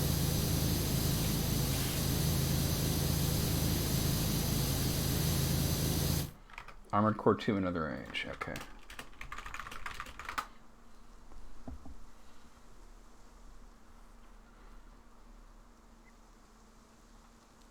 Alright, here we are. Oh. Ugh. Tilted. Oh. Come on now. Ugh. You've actually had Mr. Pibb. I've never even seen Mr. Pibb. Favorite Bob's Burger character and least favorite? My favorite is absolutely Louise. Least favorite is tough because there's not really bad characters, but I did get sick of Hugo's shtick after a while. This is the remix, This is the remix, This is the remix, This is the remix, This is the remix,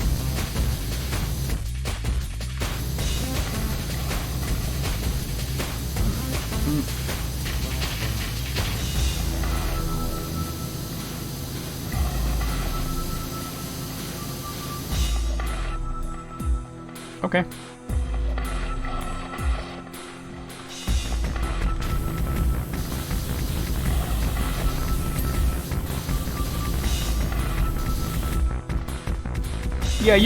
Hugo's kind of a one-note character. They never really expanded him. Like, even Jimmy Pesto was given more of a personality after a while.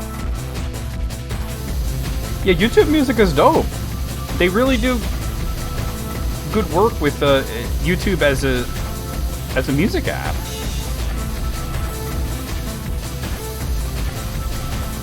This is pretty high quality, ain't it? Let's see what quality we have. Yeah, it's 720, which is pretty much akin to a 320 kbs MP3, you know?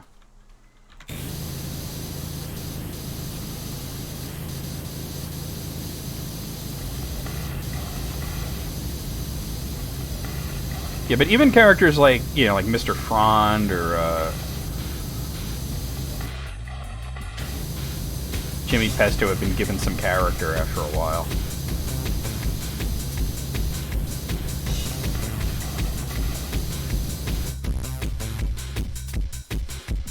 Oh yeah, you can hear the stereo separation. It actually sounds like it's in multi-channel too, not just 2 channels.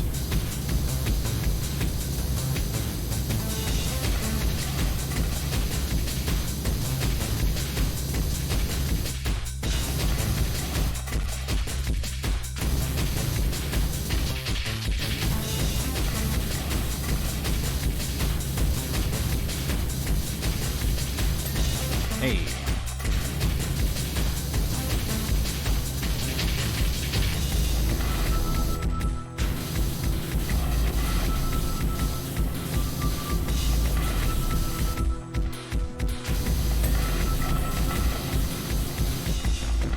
We're at 75% here. Nice.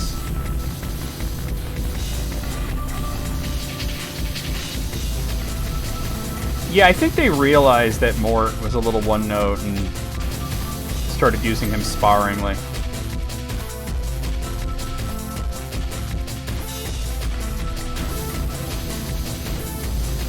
And what's funny, though, is that Teddy became way more of a character because of that, too.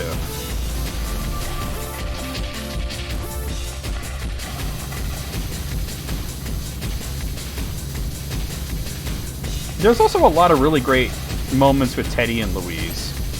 Mostly because, you know, he doesn't have any kids, so...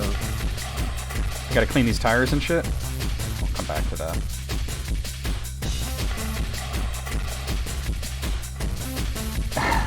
Is that how they're played, huh? Actually, I think what I want to do is... yeah. Finish up this.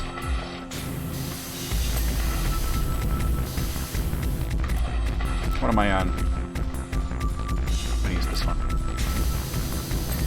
Nice.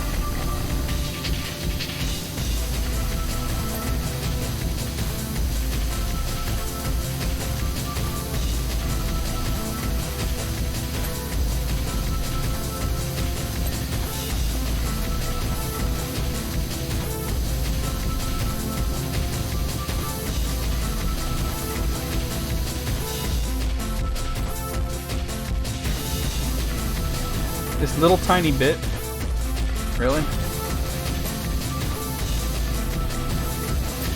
Got it, alright.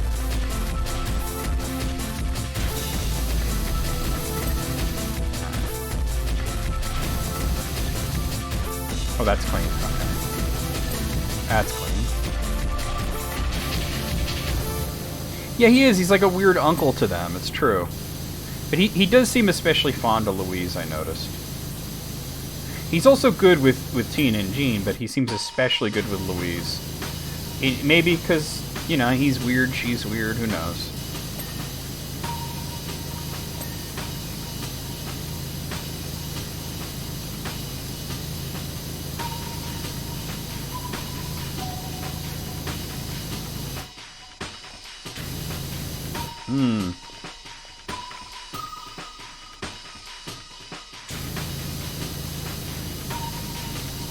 I don't see any dirt.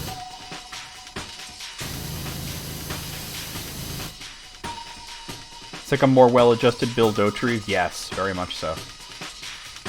Ah, I see. There we go.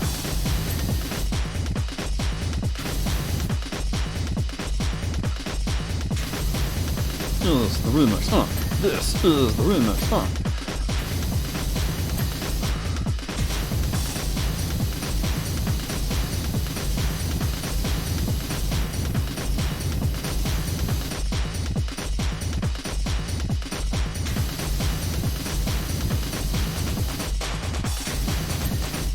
Hey now.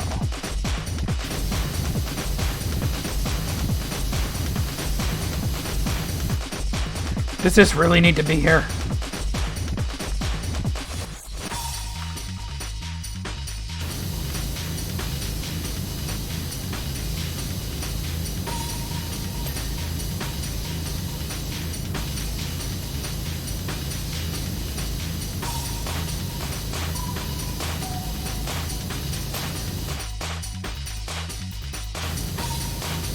He definitely plays the role that Bill plays.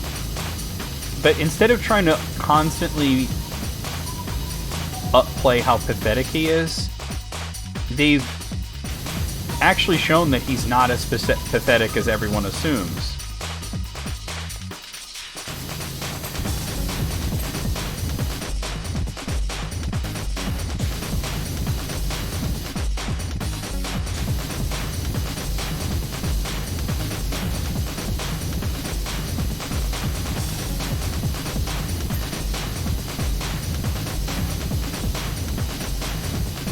Oh yeah, of course he has his moments.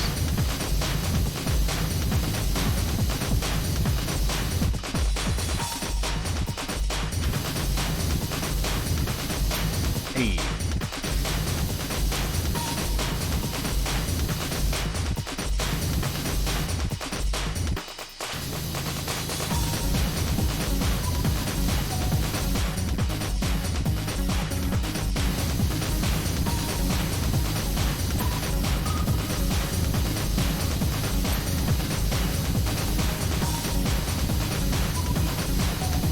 Missing link fact. Their scent is very much like that of a muskrat, and they seem to crouch right down when marking their territory to appear much smaller than they actually are.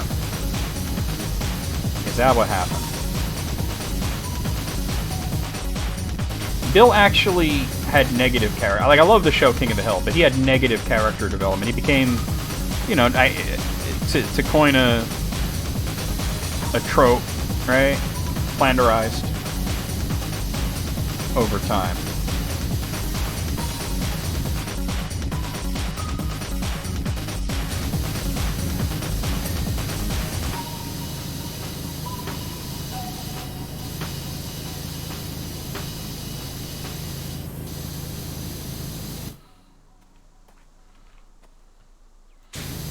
Luann lost some traits over time, yeah. She became very flanderized. It worked more for her, though. Because there was a lot going on in the first season with Luann, and they couldn't find a direction for the character right away.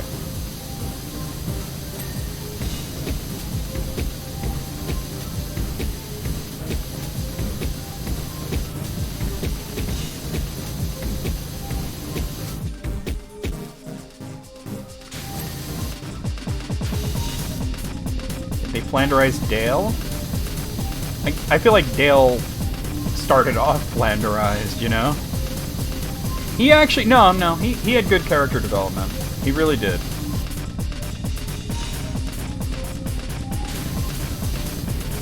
Remember that one episode where he discovered that there's no possible way that Joseph could be his son? And his takeaway was that Joseph's dad had to be an alien?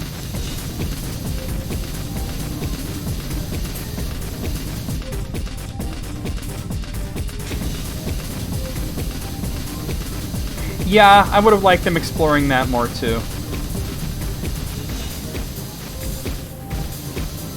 But it's like it seems they did that for one joke where she would be good with cars and then Cotton would come by and say something sexist and she'd prove him wrong, you know?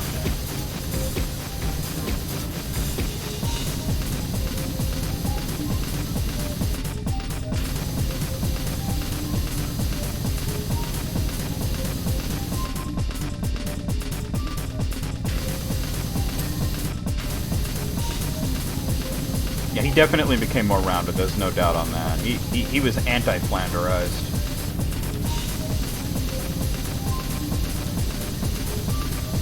And at the end of the show, Boomhauer was still a fucking mystery.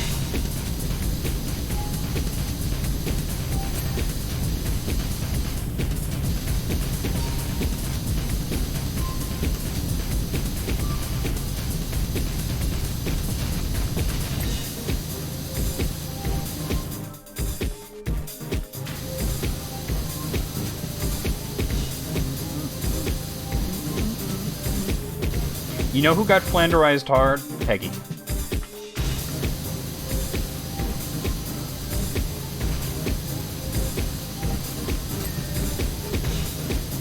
Peggy was flanderized hard.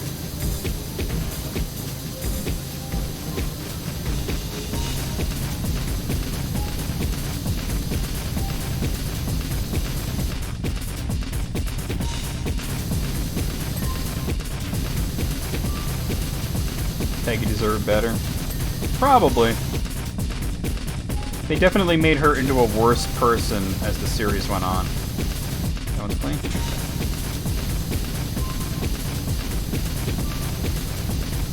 She basically became deranged over time.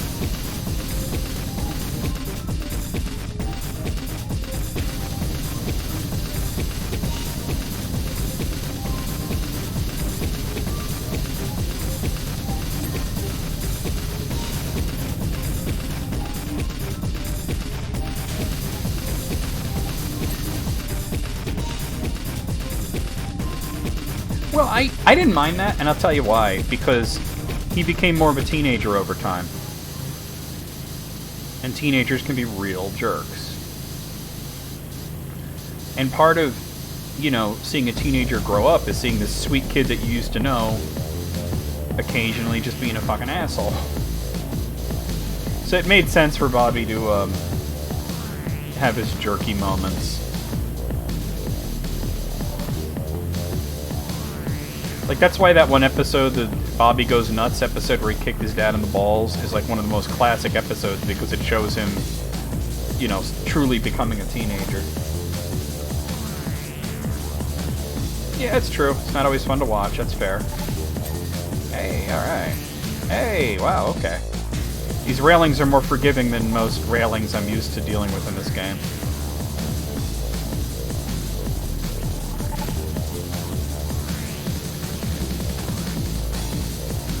See, now, I don't remember him doing that. What episode was that where he robbed his mom to order a pizza? That is such a teenage thing to do, but I'm not remembering it.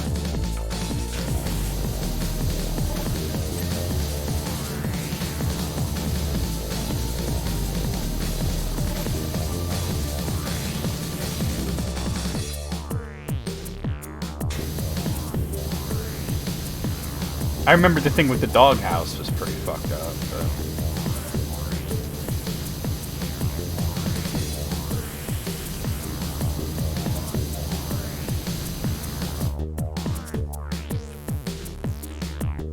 Wait, why are there 3 scaffoldings? Like, they must be different heights. That has to be what it is. I'm like, there's 3 scaffoldings. Oh, there we go.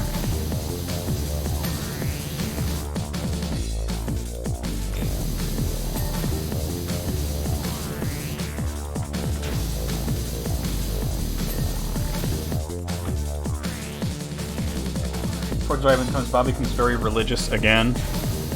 Okay, I don't remember that. I'm sure I've seen it, I just don't remember it.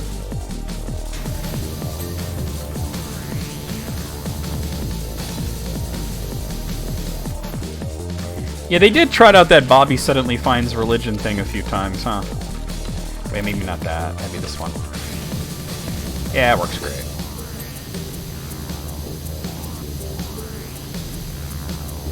Remember when he thought he was going to be a Wiccan? He just fell in with those guys that were complete losers.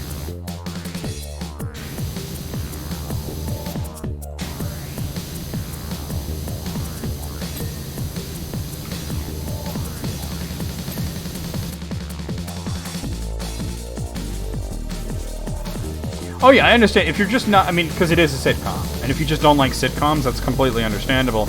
And then you've mentioned that, yeah, a few of those characters are kind of hitting a little close to home, and people that you knew and may not have liked very much.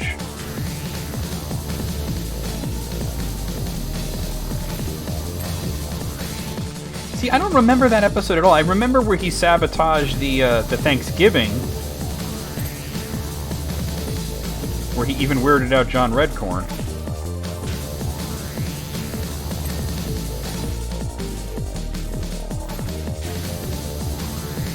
You're gonna have to tell me, like, what season and episode number that is, so I could, like, go back and watch it, because it's freaking me out that I don't remember it.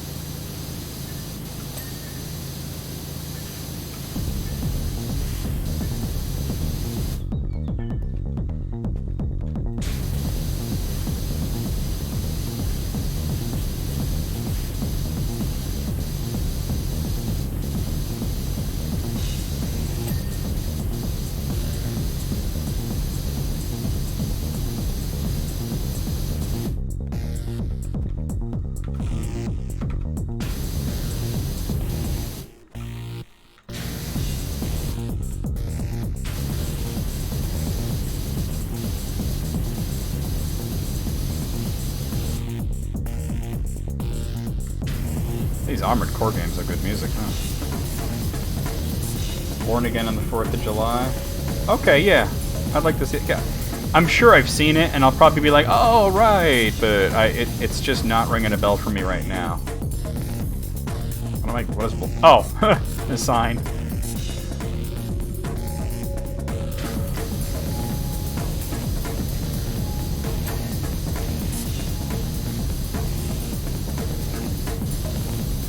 Yeah, he got, like, caught up in, like, religious fanaticism more than a few times. There was the Wicca episode. There was the one where he joined those, like, the Christian rock band thing. What else? I feel like there's more. There was, the anti-Halloween one. That was wild.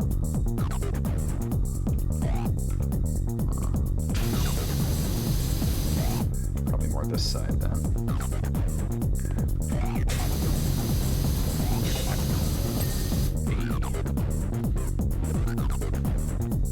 It is a good episode, yeah.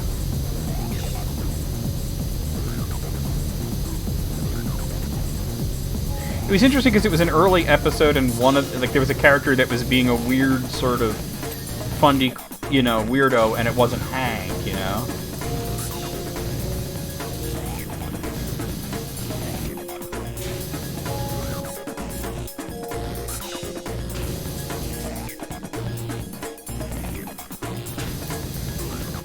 I want to go to this one. Yeah, it feels right. Yep, still Armored Core. It hasn't been Armored Core that long, dude.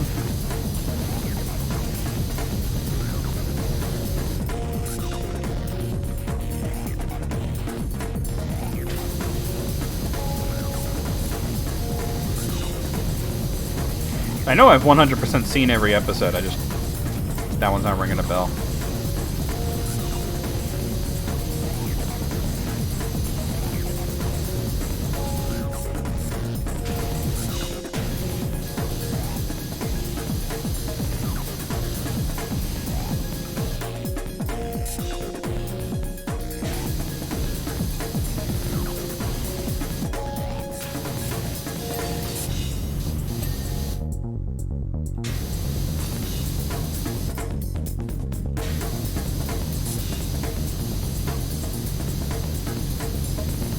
Makes sense. Thankfully, it isn't looping for an hour, so it goes into another song after a while, but it's pretty dope. I'm into it.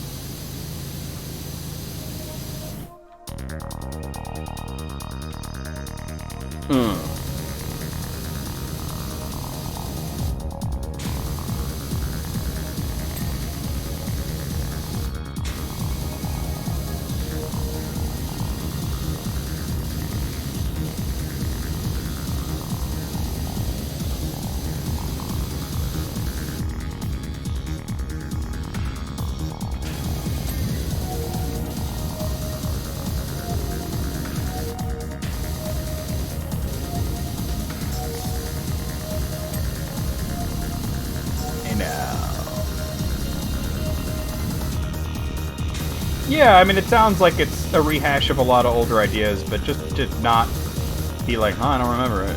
Maybe because it wasn't a great episode is why I don't remember it, probably, right?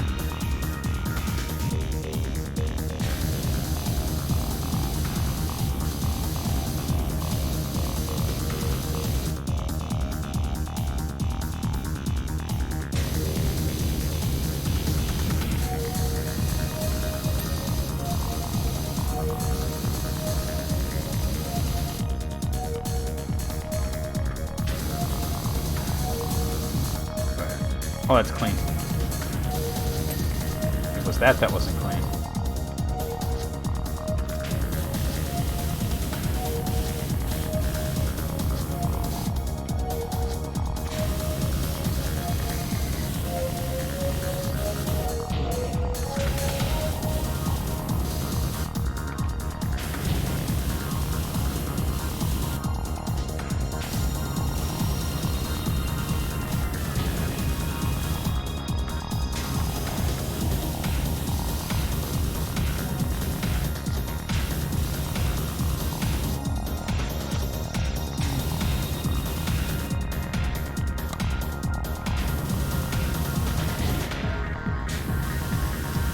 Hey now. Alright, I saw something else that, yeah, over here. Okay.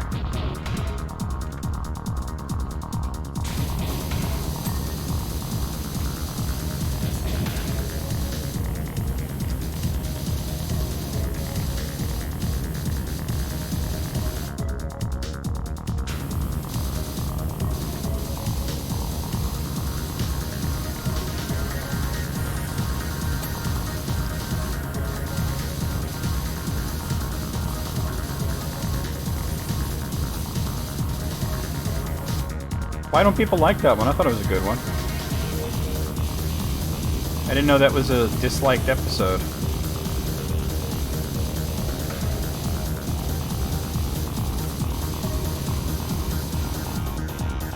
Hank's out of character? Well, yeah. But that's... It makes sense that he's out of character because that's what alerted Bobby that something's going on.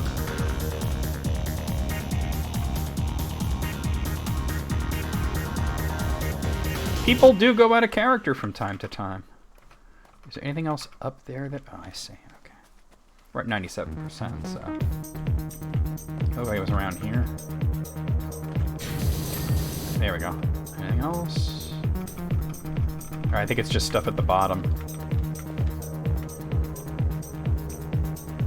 This one's called Out of Control. Coming at ya. WVMX. Armored Core Radio.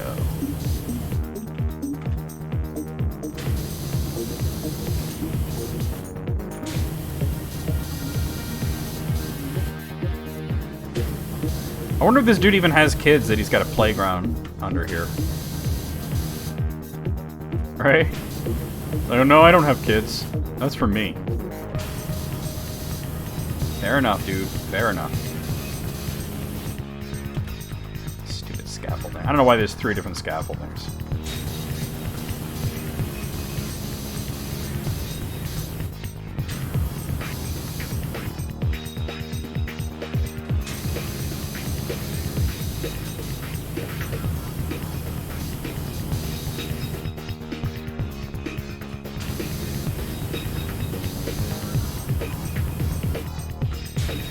Hey, alright.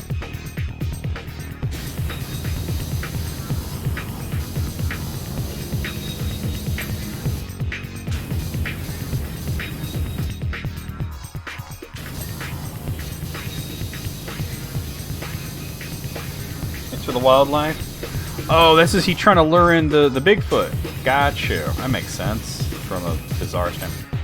Yo, why is the soccer ball like... Let's get out of here. It's like sunk down there. It was so weird.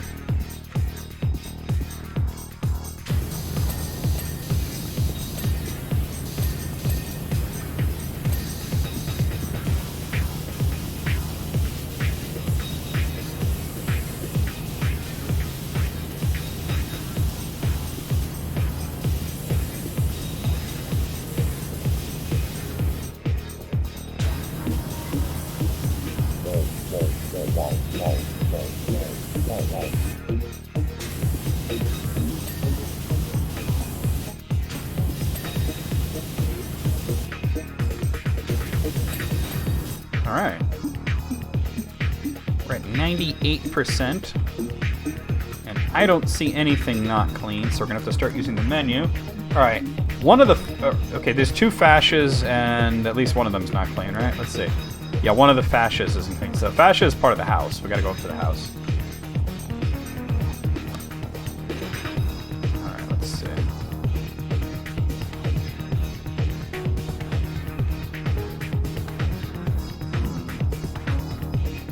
Here we are. Yeah.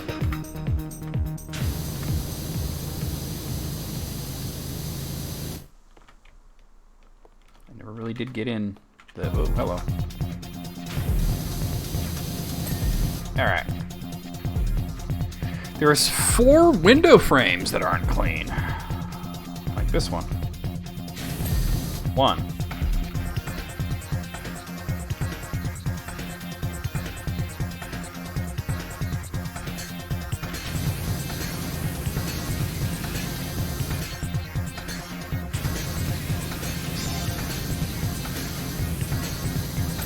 Two.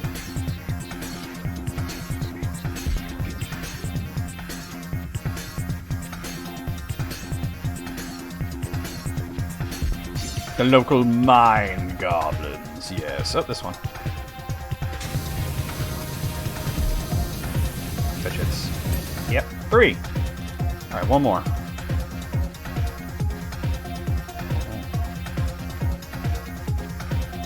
I feel like I've been around this motherfucker. Oh, that one.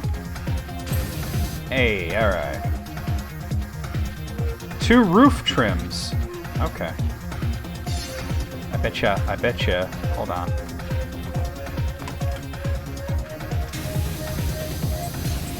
That ain't high enough. Let's get on the fence. Oh, that was a vertical house trim that I didn't know needed cleaning. Hey, alright. One more roof trim somewhere. This one right here.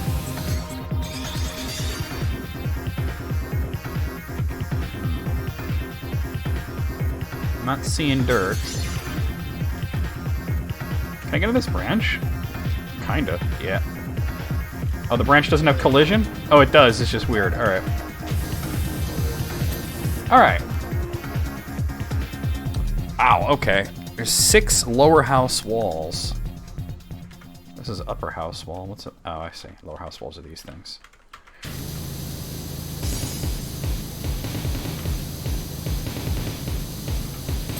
That's 1. 2.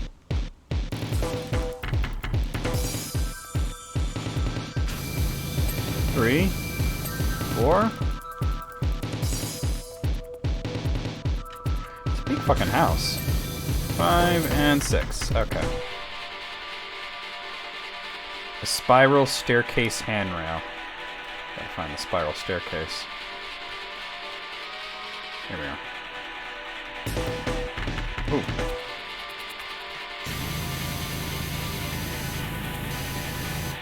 That's not even part of it, but it's something that's not clean, so... Oh yeah, look at this. I missed this part. Let me just... Somehow I missed this.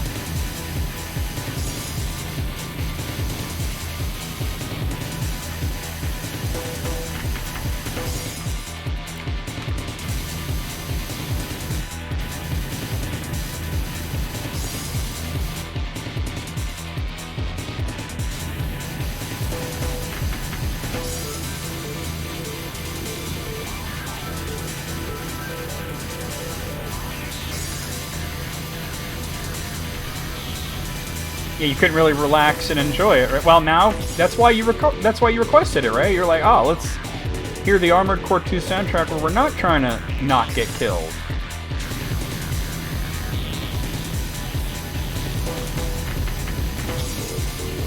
Yeah, I completely neglected this part.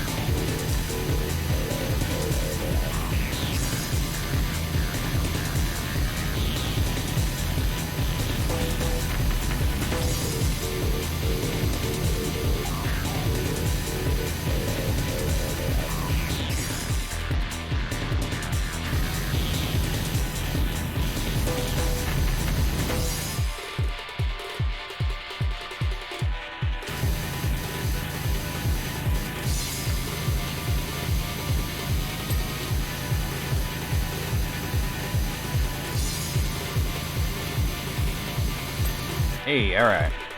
The spiral staircase is up in this direction. Oh no, front mission's like strategy RPG, like kind of like Final Fantasy Tactics, just with mechs. Front mission's actually really fun.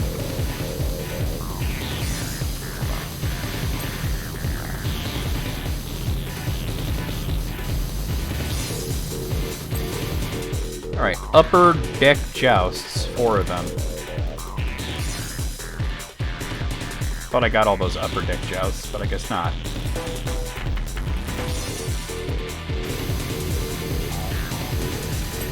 That's 1.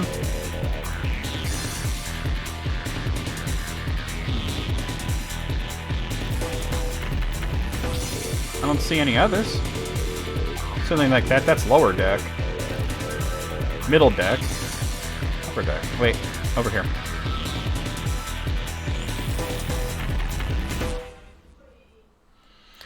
Yeah, the original front missions were actually on Super Famicom. And I believe the original's getting a remake.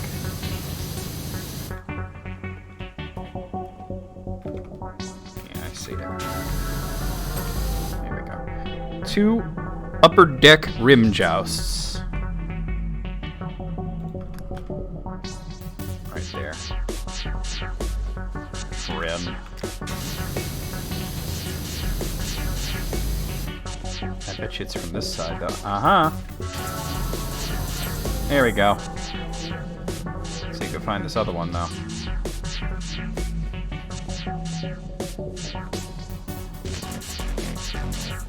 There it is. By the tree. Upper deck rim jobs. I mean, that's when I guess you are doing an upper decker, and then your partner cleans your booty pipe. Video games, vertical house trim. All right. That's gross. That's fucking nasty. Vertical house trim. It's got to be one of these things, right? There's only one of them that's not clean. So just look. Oh, that's the one right there.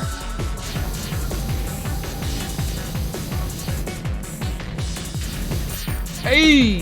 Say, Dirt Finder, if you could discreetly find your way over to the mansion as soon as humanly possible, I'd sure appreciate it. The fucking mayor again? Alright, let's see this mess. I mean, honestly, this is pretty bad. Look, they got a waterfall? I didn't even see the waterfall just now. The treehouse looks mighty fine. You've spruced the spruce. I can't tell you how good it is to pirouette down these steps and smell fresh pine through the window. I was this close to packing up and moving out, but now I'm more determined than ever to find evidence of a beautiful missing link. A frolic boat? That's a small job, but normally I'd start it. Since we're at 4:10, I try to go till 4:20, 4:30. But considering we have a second stream later today, and I'm going to be doing the List Critics podcast, and this is a good time to end it, right? So don't go anywhere, guys. Stick around. Next time we play PowerWash Sim, I'll definitely play more of the Armored Core 2 soundtrack, because that's pretty dope. But let's come out of this, and we'll go over the schedule, and then we'll do a raid.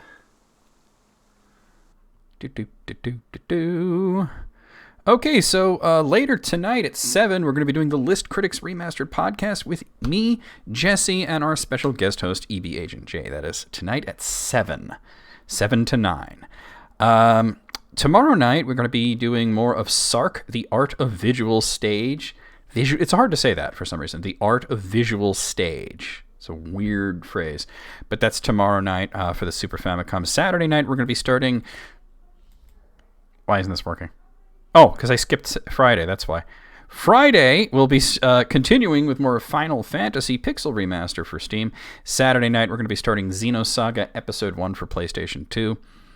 Sunday night, we're going to be finishing up Devil May Cry for Steam, and starting Devil May Cry 2 probably. Monday afternoon, I haven't made it still says X-Men vs. Street Fighter. I do have to fix that. It's not X-Men vs. Street Fighter. We're done with that. We're going to be playing Red Earth, also known as Warzord. It's a very strange Capcom fighting game. We're going to be playing it on the Switch.